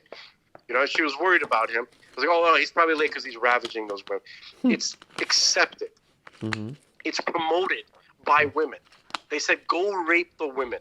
Go rape the enemy women. Yeah. That's totally fine with Muslims. It is. Yeah. Okay? Because they're enemies, right? They deserve whatever they get. You should go. In fact, you should go. Like all of that evil that you have, all those tendencies, right? God gave those to you so you can go punish the enemies of God. That's you understand that's the mentality? Yeah. Okay? So, not a great ideology, to say the least. Okay? So that's what it's about, man. Okay? It's about women who are terribly disappointed with in their view, weak men, Mm-hmm. to the point where they're constantly... Dude, remember how Patrice O'Neal was given that metaphor about the karate school? You sent it to me. Remember, he has seven girlfriends, and he portrays himself as the black belt karate instructor. And then you have like the instructor has like different levels of students, right? And it starts out with like 7. Yeah, right? they weed them out. Yeah, they weed out like eventually and stuff like that. And then like the ones who stick it out, that every now and then they try to challenge the master, see like if there's like a weakness. Yeah. You know what I'm saying? Yeah. Like that's what. It's a subconscious thing that happens. Yeah, but that's what I'm saying. Isn't there just a better way to do that? Just go find normal, strong men. Why don't they just want to do that? Or because consciously they're not capable of that because those guys are toxic. Because the women, listen, the women who are screaming toxic masculinity are the ones who like toxic masculinity. Okay, so if you like it, then just go get a toxically masculine normal man. No, it's not a conscious thing. You understand what I'm saying? Yeah. Look, you have listen. You have a lady, okay? She goes to school. She goes to college. She's intelligent. She reads. Yeah. She has certain ideas and concepts and principles. Can I pause you for a second? It's kind of like it's what I was telling you, and you keep telling me about girls. We had this discussion, and I keep telling you about certain aspects about the girls who are 25 today. My sister kept complaining about how guys were in college and all these guys they're like little boys and this. I'm like, do you know why they are like that? I told her, because you made them that way. You understand? No, I do. I do. So You complain that they are toxically masculine, so they are feminizing themselves for you. They're making themselves nice, and now you're not and attracted. now you're Now not you're not attracted. attracted Now you enough. think he's a little frail little dweeb, and of course, Right, which is the point. So yeah, the ideology, which makes sense to them in theory, and it makes them feel good, it makes yeah, them feel righteous, yeah. right? In reality, they are not. They are viscerally It makes them miserable. repelled Also, it by makes it. them miserable to be the leader, to be the They are boss. they are repelled by the type of guys they say that they like. Yeah, Okay, and they will fight as hard as possible to not admit to themselves that they're talking nonsense. yeah, That everything they're saying is that they themselves, on a subconscious level, on a instinctual level, are repelled by it. Okay, so there's a conflict. There's an internal conflict that a lot of these women are dealing with. Okay, yeah, they want everything. They want the guy who is, who was really up, who was with all that woke crap, yeah, but also can treat them and yeah. the way they want to be treated when they want to be They treated they that way. want they You want understand? Colin Kaepernick. I don't know what Colin Kaepernick That is, but stupid I don't football like it. player, the idiot, with the afro, who's like he's half black, and the whole taking the knee thing during the national anthem. Oh, that guy. They basically Yeah, want him. yeah, They want like an athlete jock, but who's like a woke jock, whatever. I don't know. I don't know what they want. dude. It's it's a problem. Yeah, Okay, you have a lot of women who were trained. They were taught that they're not supposed to like this. That this is evil. That this is bad. Here's the reason for everything. This is what's good. This is what we want to create. And then they don't like it. They can't get themselves to like it. And then you know what happens? Instead of saying, well, wait a minute, maybe my worldview is wrong. yeah, No. What happens is now they're even angrier at the people they were originally angry with. You know why? Because they're blaming them. They're like the patriarchy has so molested my Yeah. genetics Yeah. and my subconscious. It's such yeah. the crimes that I they've can't even committed. get out of it if I wanted to. Yeah, they've trapped me in this thing where I where I can't even like what's good to like. Yeah. What's good for Okay, me? so they get even angrier. Yeah. You understand? And the only one who can, Gosh. the only guys who they can ever just kind of like shut the fuck up and enjoy life with are the most alpha beasts. Yeah. Like hardcore bikers. They know they open their mouth, they're gonna get smacked across the room. That's the only way they can get peace from their mental torment. That's what I've seen. I've seen that. I'm not telling you stuff that's coming. Do you think that we're sitting here and doing what you tell me always not to do, which is to delve into the rabbit hole of Patrice O'Neill mentality? No, I'm pulling out what I believe are the good things of Patrice. Do you understand? Yeah. His crassness is bad. Yeah. Okay, he landed with all of his wisdom, Yeah. right, about not submitting to the mind f that woke women are trying to perpetrate, right? In the end, he didn't end up with the correct conclusion. Yeah. He wanted to keep women. He didn't want to see women in a good light. Yeah. He didn't want to. He gave up on that. Yeah. He's just like, I'm just gonna deal with what we got here. Yeah. You know what I mean? Like, Do you think if they see part of it themselves- was if- where? Wait, hold on a second. Do you think part of it was where he lived? He lived in New York. Yeah, I mean, a lot of it had Yeah. to do with the kind of. You know what I'm saying? The Like kind the of type of woman that he chicks met, that like he was- these like urban. Doesn't matter if it's white or black, right? Like an urban kind of woman. Dude, one thing that he had a lot of complex issues. Like he was a Yeah. fat dude, you know what I Yeah. mean? And he was very But that didn't stop. insecure about But that that. didn't stop him though. He no, it clearly, didn't stop him because he learned how to transcend that. He did not transcend it. He learned how to navigate around it. That's what I'm saying. Okay. Right. That's not the same as Yeah. transcending. Transcending means that he wouldn't care. Not transcend, but like That- he learned how to work around that. Yeah, he learned learned how how to to be work like around a it. big. He learned how to be like a Notorious B.I.G. type. You know, Right, but to get women correct. And despite his weight. despite his weight and despite the fact that he doesn't trust them. Yeah. Okay? So for instance, like if you don't trust the woman, you're not gonna want to love her. Do you understand? You're Yeah. always gonna be contentious. You're always gonna be looking at her with a suspicious eye. And he even did that in his act. He goes, sometimes I'm like, my girlfriend is beautiful, and like I look at myself in the mirror and then I think, I'm like, what is she up to? He goes, if a guy like me came up to me and be like, hey baby, I would call the police. Right? So he didn't trust his girlfriend. Yeah. He Because of his figured own that she was using him, self-hate. manipulating him. What? No, he didn't trust her because of his own kind of self-hate Right. or self-perception. Right. He did not see himself.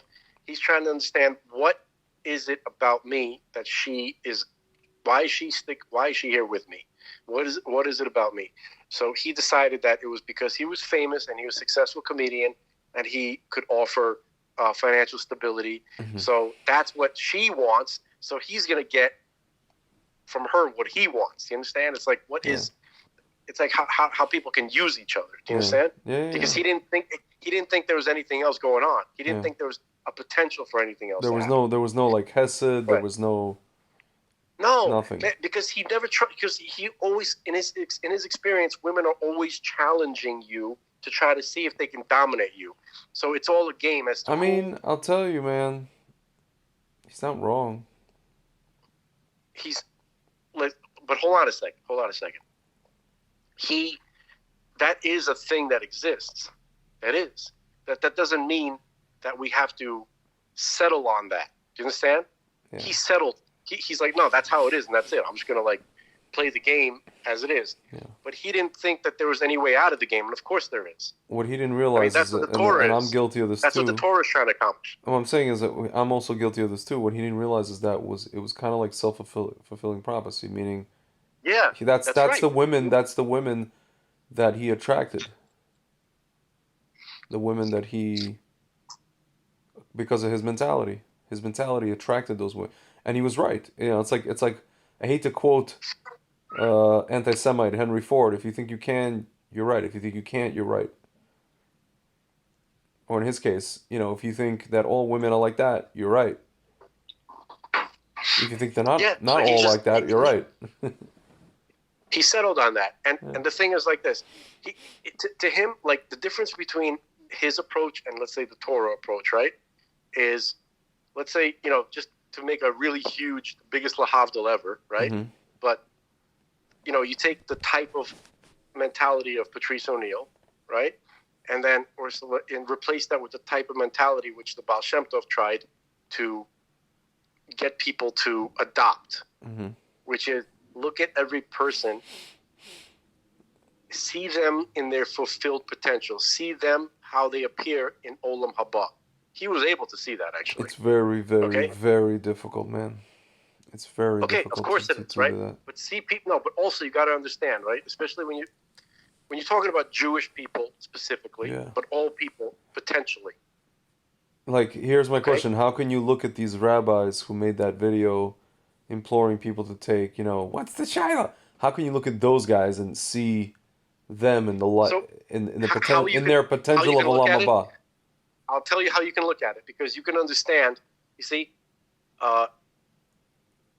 once you learn, one of the reasons for learning Kabbalah and learning the history of this world and how it ended up being the way that it is to understand that it is a shattered, imperfect realm. And if you come here expecting to see idealism, then you're an idiot. Like it was just explained to you that you are being sent to a really messed up world. So are you surprised that you're going to see some messed up stuff every now and then? No, I'm not surprised about that. That should be like, okay, yeah, I know, I was sent to a messed up world. Okay, so what am I going to do? Complain about it or try to like fix my little piece of it? That's the idea. That's what the Baal Shem Tov was saying, and that's the opposite of the approach that Patrice took. Yeah. I mean, actually, it's funny. He was trying to liberate men. If anything, he accepted, or at least in his mind, he accepted the world for kind of what it was. He wasn't really complaining about women. He was just saying this is how women are. He was complaining about women. He complains about them all the time. That's part of his act. But I think it was more for the comedic aspect. It's like when he's talking about like women. Nobody wants, they tell such uninteresting. They're just funny. Like you tell uninteresting stories, and I fall asleep, and it's like, when is this over? So that's the thing. That kind of thing. No, but okay, hold on. You touched upon something. So there's a routine he did at the comedy special, right, on HBO, where he goes, all right, let me ask the ladies in the studio audience. He goes, what happened if, let's say, you got into some crazy, some freak train accident and you didn't have a vagina anymore, right? Yeah. What would you do to keep your man? The series of holes thing, right? Yeah. Right. So then he's like, anybody. So like one lady said, the anal, and the other lady said, oral, right? Yeah. So he goes, okay, so anal, okay, so oral, okay, so you guys classify yourselves as a series of holes, and I'm supposed to take you seriously? Yeah. Right? Not one of you said learn how to play PlayStation, learn how to tell better stories. Yeah. Right? Yeah. Hold on a second. Yeah. One second. Yeah.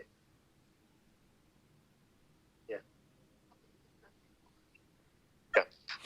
Sorry, it was a medical thing. Okay, so yeah, he's like, so you classify yourselves as a series of holes. I'm supposed to take you seriously. None of you said learn how to play pool, learn how to play catch with the, with the baseball, or bring some other girl into the equation or something. Like, right? He's like, that was like obviously funny, but so he goes, and I'm supposed to, so the question is that, so he accepted that, but what he should have done was be like, no, listen, girls, what you would need to do in that situation is learn how to play billiards, learn how to shoot balls. Well, I guess learn how to tell funny stories, learn how to tell jokes. No, but what he's trying to do is it's like negative reinforcement. I guess that's what he was trying to do. No, he wasn't even. He never even promoted. Instead of liberating men, he should have liberated men, but also tried to help women. Yeah, but he thought that women are hopeless. That's where he went wrong. Do you understand that? That's his sin. His sin was that he did not expect that women could be better than what he was experiencing, and that's wrong. Or maybe he saw even back then the trajectory of what was going on with them to the point where we have now. You know what I mean? He didn't care. I don't think he cared. No, but do you know what I'm saying? Like a lot of guys watch it. I see the comments on his videos today, and a lot of those guys say the comments are like, "Man, this guy saw 15 years ahead. If he was alive today, Lord knows what he would have said." Like. Yeah, I think that if he was alive, he might, and he would see like his stepdaughter, like grow up. Yeah. I think he would have that would have softened his heart a little bit, because when you have a child and it's a woman, you're not going to dismiss, you're not going to want to give up on her like you gave up on every other woman. Yeah, that's true. Right? You're going to want to see, so that might have softened him up a little bit and got him to see that women are worth it too, that they can also be good. Yeah. And there are very many good women. None of, obviously not women that he would hang out with or encounter. Yeah. Right? Because the type of women, he was in the entertainment business, and that's the kind of people that he was around. Yeah. So but he would have at least wanted her to be better than the women that he has no hope in, right? Yeah. So maybe it would have been interesting to see that. Okay? But they probably took him out. Yeah. Because he was shedding, the whole, because he did, if you look at his comedy, he was talking about the whole racist thing. He was doing identity politics. He was, he was angry at, he was a Democrat. He Yeah. supported like Obama, but then a few years Yeah. later he saw what He happened, woke up to and stuff. he became right wing. Like he Yeah. was saying like, yo, he goes, these dudes up in the hills, these hillbillies. He goes, they don't understand that we're brothers. Like we should be allies Yep. because he crazy. finally began to understand, and then he was dead He shortly. began to understand what black people should be aligning themselves with, actually, or who. Yeah. And he was funny with his racism too, Yeah. because he was an admitted racist, Yeah. right? Yeah. He goes, look, I'm a racist. He goes, I got white friends, right? And he goes, I like you guys, but it's like I just can't stand your whiteness, Yeah. right? He goes, you're okay. It's just your whiteness is what I hate, right? It's like when he said it, it was funny. You understand? Yeah. Like like, take it seriously, and most of his fans were white dudes actually. Of course. Because white dudes are the most depressed. Yeah. Because the type of things he was saying, Yeah. white dudes were the They most resonate with white guys depressed in that because respect. they don't resonate with black guys because black guys are like black guys know what they're doing. Black guys get all No, the they chicks. don't. No, I'm saying black guys get all the chicks. No, they don't, dude. Yes, That's they do. also BS. Dude, I have been around black dudes all my life. I don't know, man. They get all the Okay? chicks. I've had black friends. These days, my life. These days, they get all the chicks. I feel like. I was recently, I was working in construction sites, right? Well, mostly black dudes. They do not get all the chicks, okay? That's complete horseshit. That's some kind of like psyop. You know what I love? Eddie Murphy. That he's like also the biggest kind of like pro-black person, or let's say black supremacist in all his comedy, and his wife is white. She's white? I didn't know she was She's white. white, yeah, she's white. She's white. Eddie Murphy's the reverse of Undercover brother. De Niro. Well, no, I'm saying De Niro likes black women, and Eddie Murphy likes white women. Yeah, De Niro's he's a famous black women liker. I feel like it's a thing when like black men become famous. They're like, okay, now I have the carte blanche, literally carte blanche. No, because I have the white card now. There's no other term. I have a carte blanche for the carte blanche. Patrice O'Neal was talking about it. He goes, Yeah. like when a black guy first like Dude, you're cutting out a little encounters bit. like white You're women, like he's like amazed. Do you have your hand over the receiver? No. Oh, okay. Just kind of cuts out. Sorry, what was he saying? He's like, no, because he did some routine about how like a black guy, the first time he, finds out or like starts hanging out with a white woman, it's like he can't believe how nice and gentle and peaceful life can be. Yeah. Yeah. Like there's That's so funny. there's no screaming. There's That's something what he was something saying. in common that like Russian parents have with black people. Look, The screaming, like across the hall, across the house. Yeah, Russian Принеси мне ladies это! Выключи have a lot in телевизор! common with black ladies. That's Делай true. тише телевизор! Turn down the TV! Bring me this! What? Oh. There's no peace. Is There's it no like peace. these are people who lived in communal apartments. Are they not capable of communicating properly? No, man. What is it about them? Dude. They don't know how to Dude, communicate properly. Do you know? No. Excuse me. I know. I see a pattern. If you have, let's say what people call the typical ghetto black person, right? They grew up in the projects, right? Yeah, All of Russia is a project. I know. But Russians grew up in the projects too. But I'm talking about like just like being able to like properly, dude. You want to talk about emotional incontinence? Russians. Yeah. Russian parents. Dude. Zero I know, emotional intelligence. Zero. The level is zero. It's not even one. It's not even two. It's zero. There's not it's look minus. when it comes to like talking to their kids, right? There's not a lot of incentive to use whatever wisdom they have. I'm not even You know, talking about talking to the kids. I'm talking about talking to each other. I'm talking about dealing with life. I'm talking about like talking to a customer service person on the phone. I'm talking about talking to anyone where it's required to be like you know getting more with honey than with vinegar. Do you know what I'm saying? Like it I know what you're saying, dude. it's just like being a mensch and they Dude, and the they idea is I shouldn't have to. Do you understand? Because if we're talking about but it's life. They don't know how speaking to to deal an with idiot, life. right? No, they don't. They're angry that the person that they're speaking to is wronging them, and they're an idiot, and they should know better. You understand? So it is justified to be But angry the person they're and speaking take to is a out your schmuck in the angst at them. Philippines who has nothing to do with anything. He was hired by the company to just answer the freaking phone. Right. So she's angry. She's taking out her angst against the company on this poor Filipino guy. Okay, that's just what it is. That's just how it is.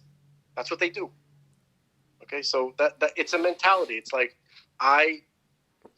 this is not right. So it should be yelled at. And it works. That's And just yelling the at it works. Because there's no other No, way. of course it does. Of course it doesn't, right? But I mean, a lot of it is like you said, emotional incontinence. That's what it is. Look, dude, let's get back to the point. Sorry. The point is that we're in a world where that kind of stuff shouldn't be a big shocker. Yeah. You understand? Yeah. We were thrown into a world which is made of the broken.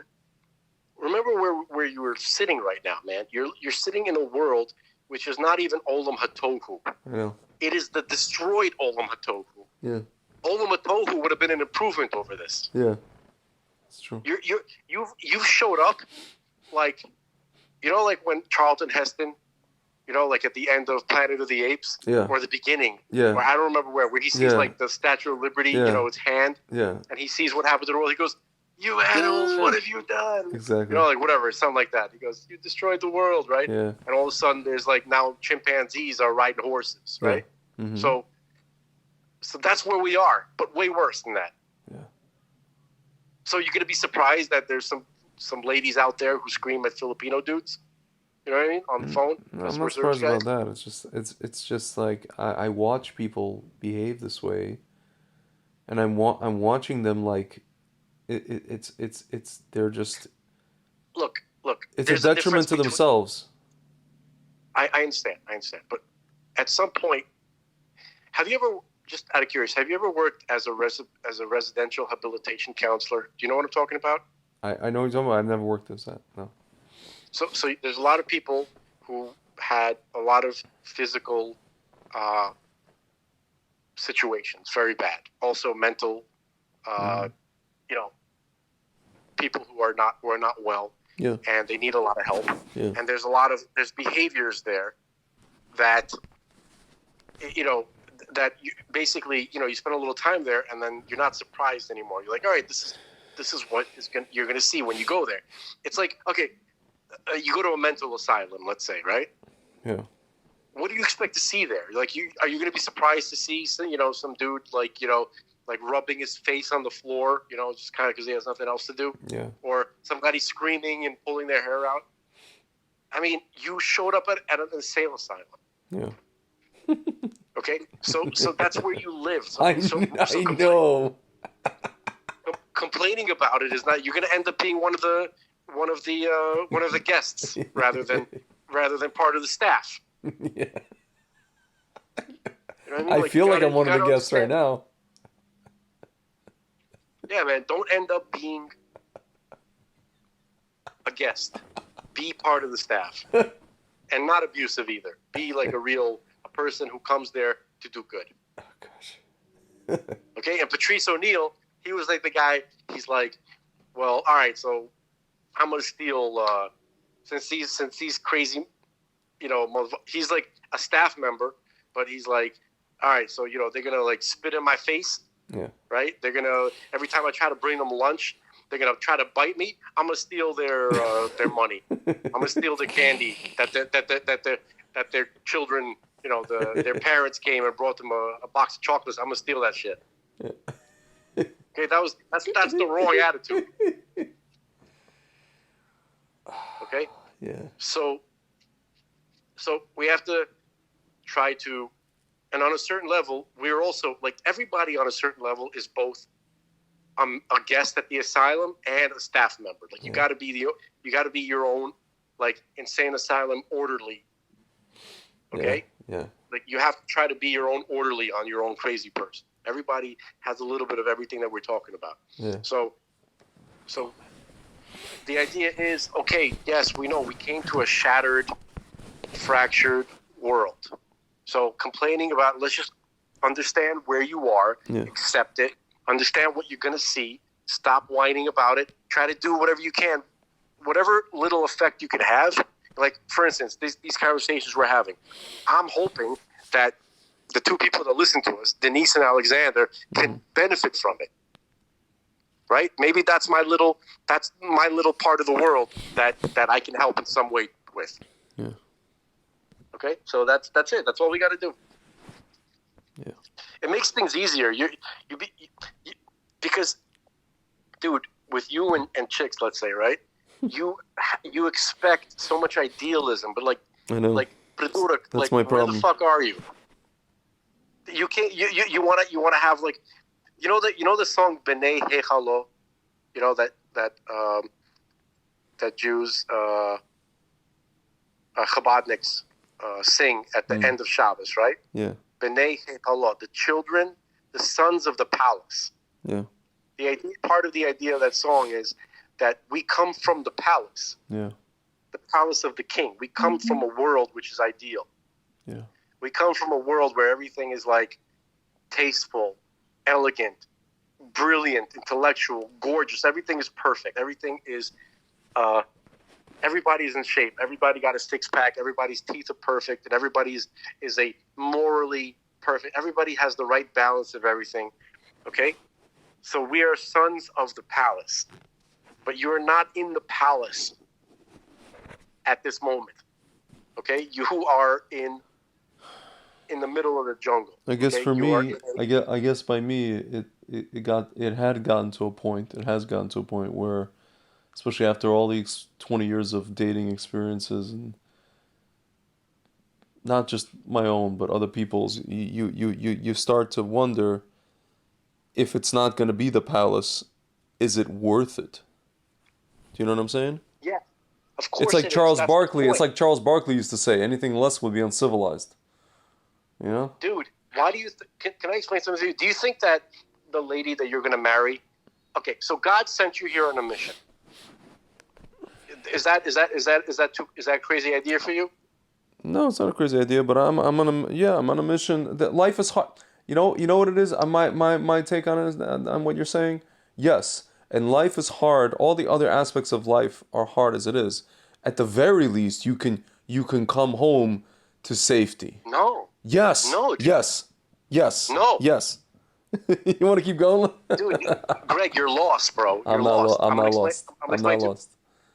You are. Home has to be home. Home has to be home. It cannot be a battleground. The world is a battleground for sure. Like you said, we came into this thing, and it's a battleground. Your home. You don't understand where your home actually is. Listen, there's only one home that is available to any person. Okay? That is your relationship with God. Listen to me. Let me finish this thought, because this is actually, we're not going to kid around for like 2 seconds here. Okay? The only thing, look, you exist in reality, right? Whether people realize it or not, you exist for a reason. Of course. Okay? You have a purpose. The purpose was created before you were. Okay? So, interesting. Manus Friedman, he talks about this idea a lot. This is one of the things that I agree with him. It doesn't drive me crazy when he says that the most important thing is to be needed, not loved. That's true. A person who is loved can be lonely. Yeah. You know, you're like, there's people who are loved by everyone and they're still lonely. Yeah, of course. Because unless you are needed, you are going to be lonely. Okay? So a lot of kids who are suicidal or who are reckless or rebelling, right? They, you know, the parents are told, you got to love them more. Or they don't have enough love. Yeah. They got plenty of love. Yeah. You got to show them that they're necessary. Yeah. Okay? So that's number one. Okay? So first of all, you are necessary to God. Okay? Being loved by God is one thing, but being necessary is something else. Okay? You were brought here to do something for God. Okay? That's it. That's really the people who are more in tune with that, who accept that as the main part of their life, or the only part of their life, some people, right? They are the happiest people that can possibly be. That's for sure. In this world.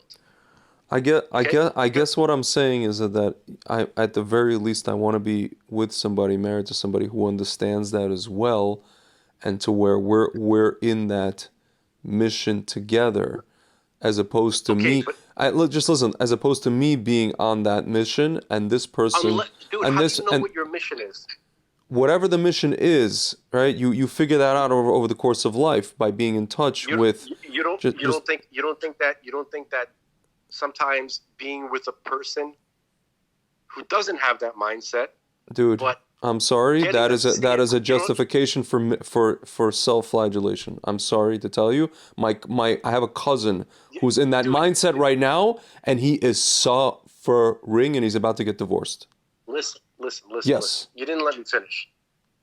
He goes, this is my tikkun, this woman is my tikkun, and I made my my decision at the time, and now I have to figure out how to You're associating me with something. You're associating me with something that I wasn't even going there. You didn't let me finish. Okay. That's the problem. Like you went down this crazy path that I wasn't even going to talk about. Okay. So tikkun, by the way, you know what? I'm not going to go there.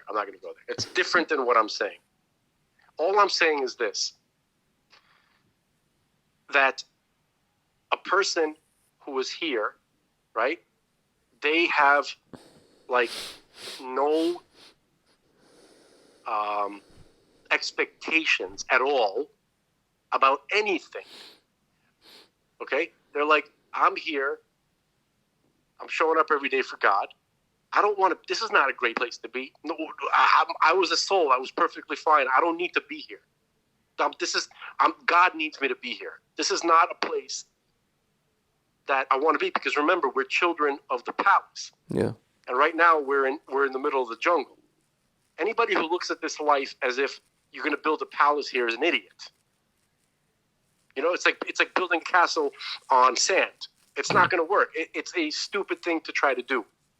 Okay? So you're here. God dumped you in the middle of the desert, hopefully not for too long. Or at least you want to be around when the desert transforms into God's final home. Yeah. That way, I mean, that's the most ideal. That's what we really want to see, right? But we don't want to live in the construction site while it's a construction site. Okay? If you show up at the end of the project and there's a potential to see that this nasty construction site turns into an actual like beautiful home, then you want to know something crazy to what you're saying right now? And I think I mentioned this to you before. I realized that Hashem has so much rachamim. Why? Because he kept me single, or he kept me not finding the right person all of these past like 7 years. And now we have this pandemic, and now we see who's who. And now I see what's going on with certain women and what's not going on with certain women. And now I at least know that it's not about even so much as, I mean, it's not about finding a woman who's frum or whatever it is. It's about just finding a woman who understands where who has potential to have a child. Yeah, it's a child. Well, that on a scientific, a biological level, and who also understands where her freedoms come from, and that is actually Hashem, and that's actually is a woman who has a a real connection to Hashem, as opposed to a That's person. a good way to look at it. As That's opposed, true. as opposed to a person who was frum and Shabbos and all this kind of stuff and ran to take 3 shots, and then said Hallel and Shechianu on that nonsense. So That's a very good. Baruch that's a very Baruch good way to look at it. Hashem, I think Hashem has done me a solid. And also, imagine you would have had kids. Yeah. Right. Yeah. With a woman like that. Yeah, and then I would have had to like And- kidnap them and Right. In order to protect them from a crazy do lady something who wants to freaking fill them with an experimental Yeah. crap. Yeah, do something violent to the like Chas v'shalom, God forbid. God forbid. God forbid. It's terrible what some people are going through, but Yeah. so that's good. I mean that is, And that's already so I was gonna say that's already on the way to building. Another thing I this is maybe a silly thought. I always got it into my head that maybe Hashem Dafka wants me to, because he knows who I am because he created me. So he wants me to raise kids in already an environment of. I joke with my friend, another friend of mine who is whatever. I have this friend who goes against what's his name? You know of him, Hanania Weissman, rabbi. He's like a big anti-smacks whatever. And I told him, I'm like, I joke with him. I said, at this rate, I feel like the only person who can identify my zivug is Mashiach. hopefully Do you know what I'm saying? that hopefully that's a practical thing. Yeah. Where Mashiach could show up soon enough to you know what I mean? Yeah. Like, next couple of days Yeah. would be nice. Anytime now, God. How about now? Yeah. How about now? Or as my friends and I That would say, be good. Lord now. Yeah, now would be a good time. Right about now. How about now? How about now? Are we there yet? Are we there yet? Are we there yet? I can do that all day. Yeah. I want to see if I can bug God to the point Like to poke annoy him. him to such an extent that he'll have to. Well, like, he's okay, gonna be fine, like- bring Mashiach. Well, he's gonna be like Chevy Chase in National Lampoons. If you can't stop poking me, we're gonna turn around and go home. Like just Rusty.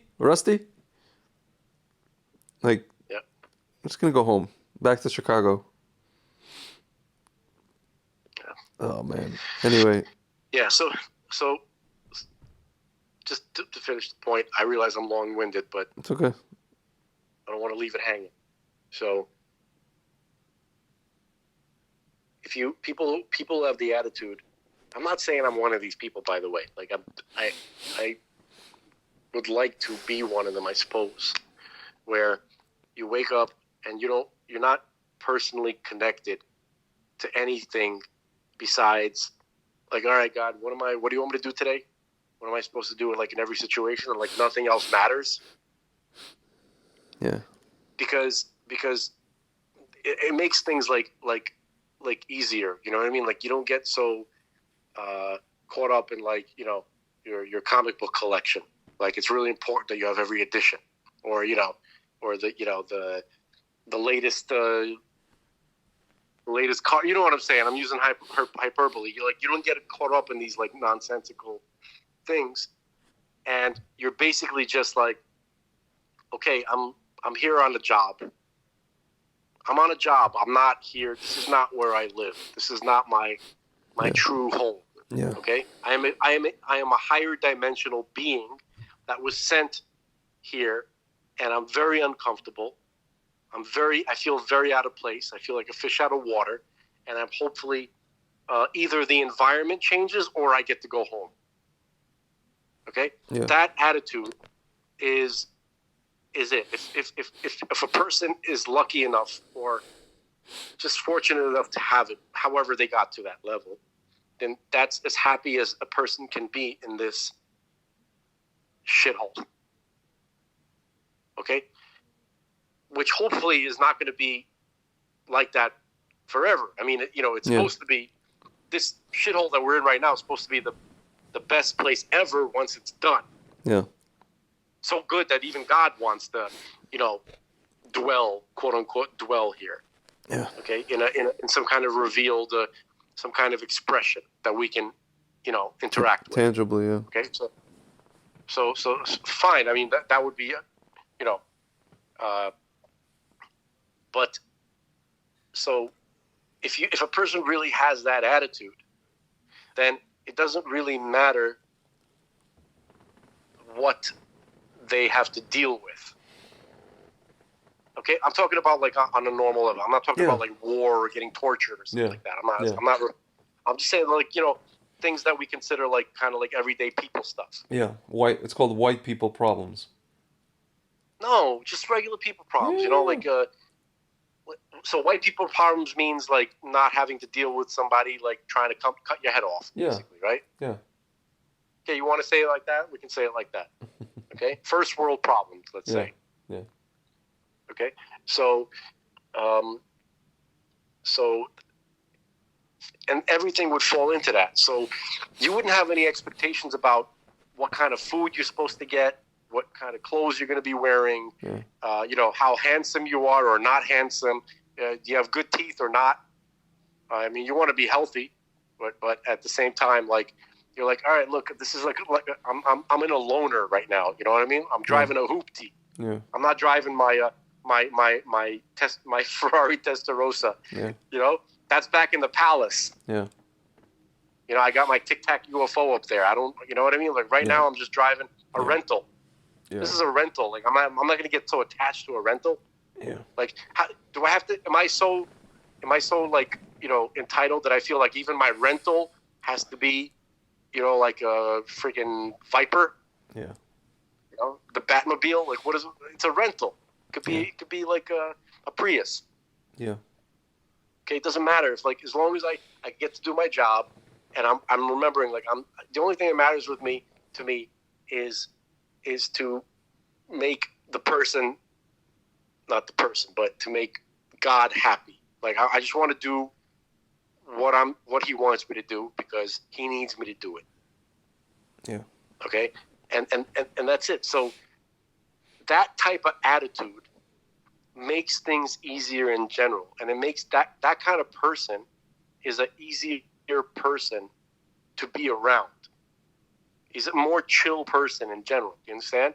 Yeah. And they're not so conflicted. Yeah. When you're around a conflicted person, it brings out your conflict. Yeah. Understand? Mm-hmm. If you're around a Zen person, a person who's like Zen. Let's describe the person that I was just talking about as like Zen, just to borrow a modern, term, but you know what I'm saying, right? Yeah. So that people are drawn to that kind of person. Yeah. And women too, by the way, sense that. Yep. And the woman the same woman that you encounter when you are full of angst, and then she is different. She would be different had you been Zen. Yeah. You would have seen a side of her that you didn't get to experience because of all the frustration. Yeah. That's what happened to Patrice. Don't let that happen to you. Mm-hmm. It's true. Yeah. Well, on that note, sir. Yeah. Damn, 2 hours. What is the end game for society with this Islam stuff, and I always ask the cardinal question: what's going to happen first? Will the woke attack Orthodox Jews, or will the Muslims attack the woke? If the pattern continues, mm-hmm. then it's going to be the Muslims attacking the woke mm-hmm. before they even attack the Orthodox Jews. Oh, you're saying, and then they'll go for us? and then they'll go for us. But I mean, wherever they're able to, like in Frankfurt they'll go for it. They're not going to go for it in Miami. Yeah, it's true. They can get shot in the face. Yeah. All of them. Yeah. Okay, but in Frankfurt they can get away with it because you're not allowed to have a gun in Frankfurt. Yeah. Or in Vienna. You know what I'm saying? In Paris. Or in London, or in Paris. Yeah. Or in London, or in Paris. I love how they keep like today I saw this whole meme about like, about the school shooting in Michigan, and they're comparing school shootings in Europe like 0 or something like that. And I'm like, yeah, you have zero school shootings, but Like 50,000 stabbings, how many Islamist attacks have you had because you don't have guns? the Yeah, Bataclan. yeah. Do you? If people only knew what occurred at the Bataclan, Oh my God, crazy, they were cutting dudes' balls off while they crazy. were alive. Yeah, no, it's crazy. It's crazy. They were just. The French are so. Oh man, that whole like country is just. Yep. Lost, I lost. was I, I was just mad at how pussies the French are. It's just it's. I don't even even with all their anti-Semitism and stuff like that, I don't care. Like, can you at least not be? It's like demoralizing for just people in general to Yeah, be that weak yeah, and docile and just let yourself be butchered. yeah, Anyway, I don't want to get into that, yeah. but but let's get back to your original question. If the pattern continues, that's probably what's going to happen. Okay, but I don't count on the pattern continuing. So how do you think? I was gonna It say doesn't have to. how would Linda Sarsour openly justify suddenly turning on transgender people? If they would ask her, what would she say? Well, sorry guys, that's ultimately that's the Quran says that you guys are freaks, so and you're not gonna propagate, you know, Linda she Sarsour won't. She won't bother trying to explain herself. explain it in some way because it'd be like, oh yeah, you guys are like, oh, we don't need you anymore. You're gonna die. That's it. And then Hmm. and the transgender people are gonna freak out. They're gonna run away. They're gonna either commit suicide, like 45% of them do anyway, Yeah, or they're gonna hide and just be terrorized. That's it. yeah. That's how it plays And out. they're gonna ask Gavin McInnes to protect them. Right. All of a sudden, Or there's Steve Bannon and company is gonna have to Dennis Prager and Ben Shapiro will have to protect Dennis him. Prager and Adam Carolla Yeah, and Ben Shapiro and I hope Ben Shapiro. Dave Rubin is gonna be their champion because he's gay, obviously, but he's conservative. Not conservative. He's just like He's a not a leftist. cisgender. Yeah, Dave Rubin is cisgender. yeah, As Norm Macdonald would say, like he was yeah, telling one of his guests, he goes, yeah, "You are a cisgender male." He goes, "What is this? I'm not. Is this something?" He goes, "Yes, it is a new term yeah, used to marginalize a normal person." yeah, so anyway, so I am counting on the pattern not continuing. That's the only way. yeah, I I I don't look. People talk. Whenever I hear some rabbis say it's going to be specifically through the yeah, through the clipper that all of a sudden like it's going to all the people who are all of a sudden they're going to be elevated and it's yeah, going to happen through yeah, the natural means. yeah, Whenever I hear that, my freaking stomach drives up into my throat and drops down again like 50 times because I was like, you maniacs, do you understand how long that's going to take? Do you understand what you're saying? Do you yeah, understand you're asking for another 7,000 years of yeah. exile? You stupid bastards. We need It's like supernatural intervention. It's like the Rav Shach routine. Yeah, he used to say if the Gullus lasted until 7,000 Dude, even 7,000. Lubavitchers, there's Lubavitchers that say that now. I know, I know. Заебали, блядь. Fuck off. We need supernatural intervention yesterday, not tomorrow. You're talking about natural processes? Yeah. Fuck. Anyway, all right. We'll end off on that. On a high note. This was We need Mashiach. Serious. The guy, we not need- a concept. Like the actual dude has to show up. dude. A mortal man, Yeah. mortal man sent Yeah. by God Yeah. to arrange things in a certain way That's with right. the help of heaven. Amen. For the first time, by the way. Yeah. Okay? We need to stop this never-ending story. Oh, yes. That'll be All right, man. All right. It's been real. Auf Wiedersehen. All right. Later.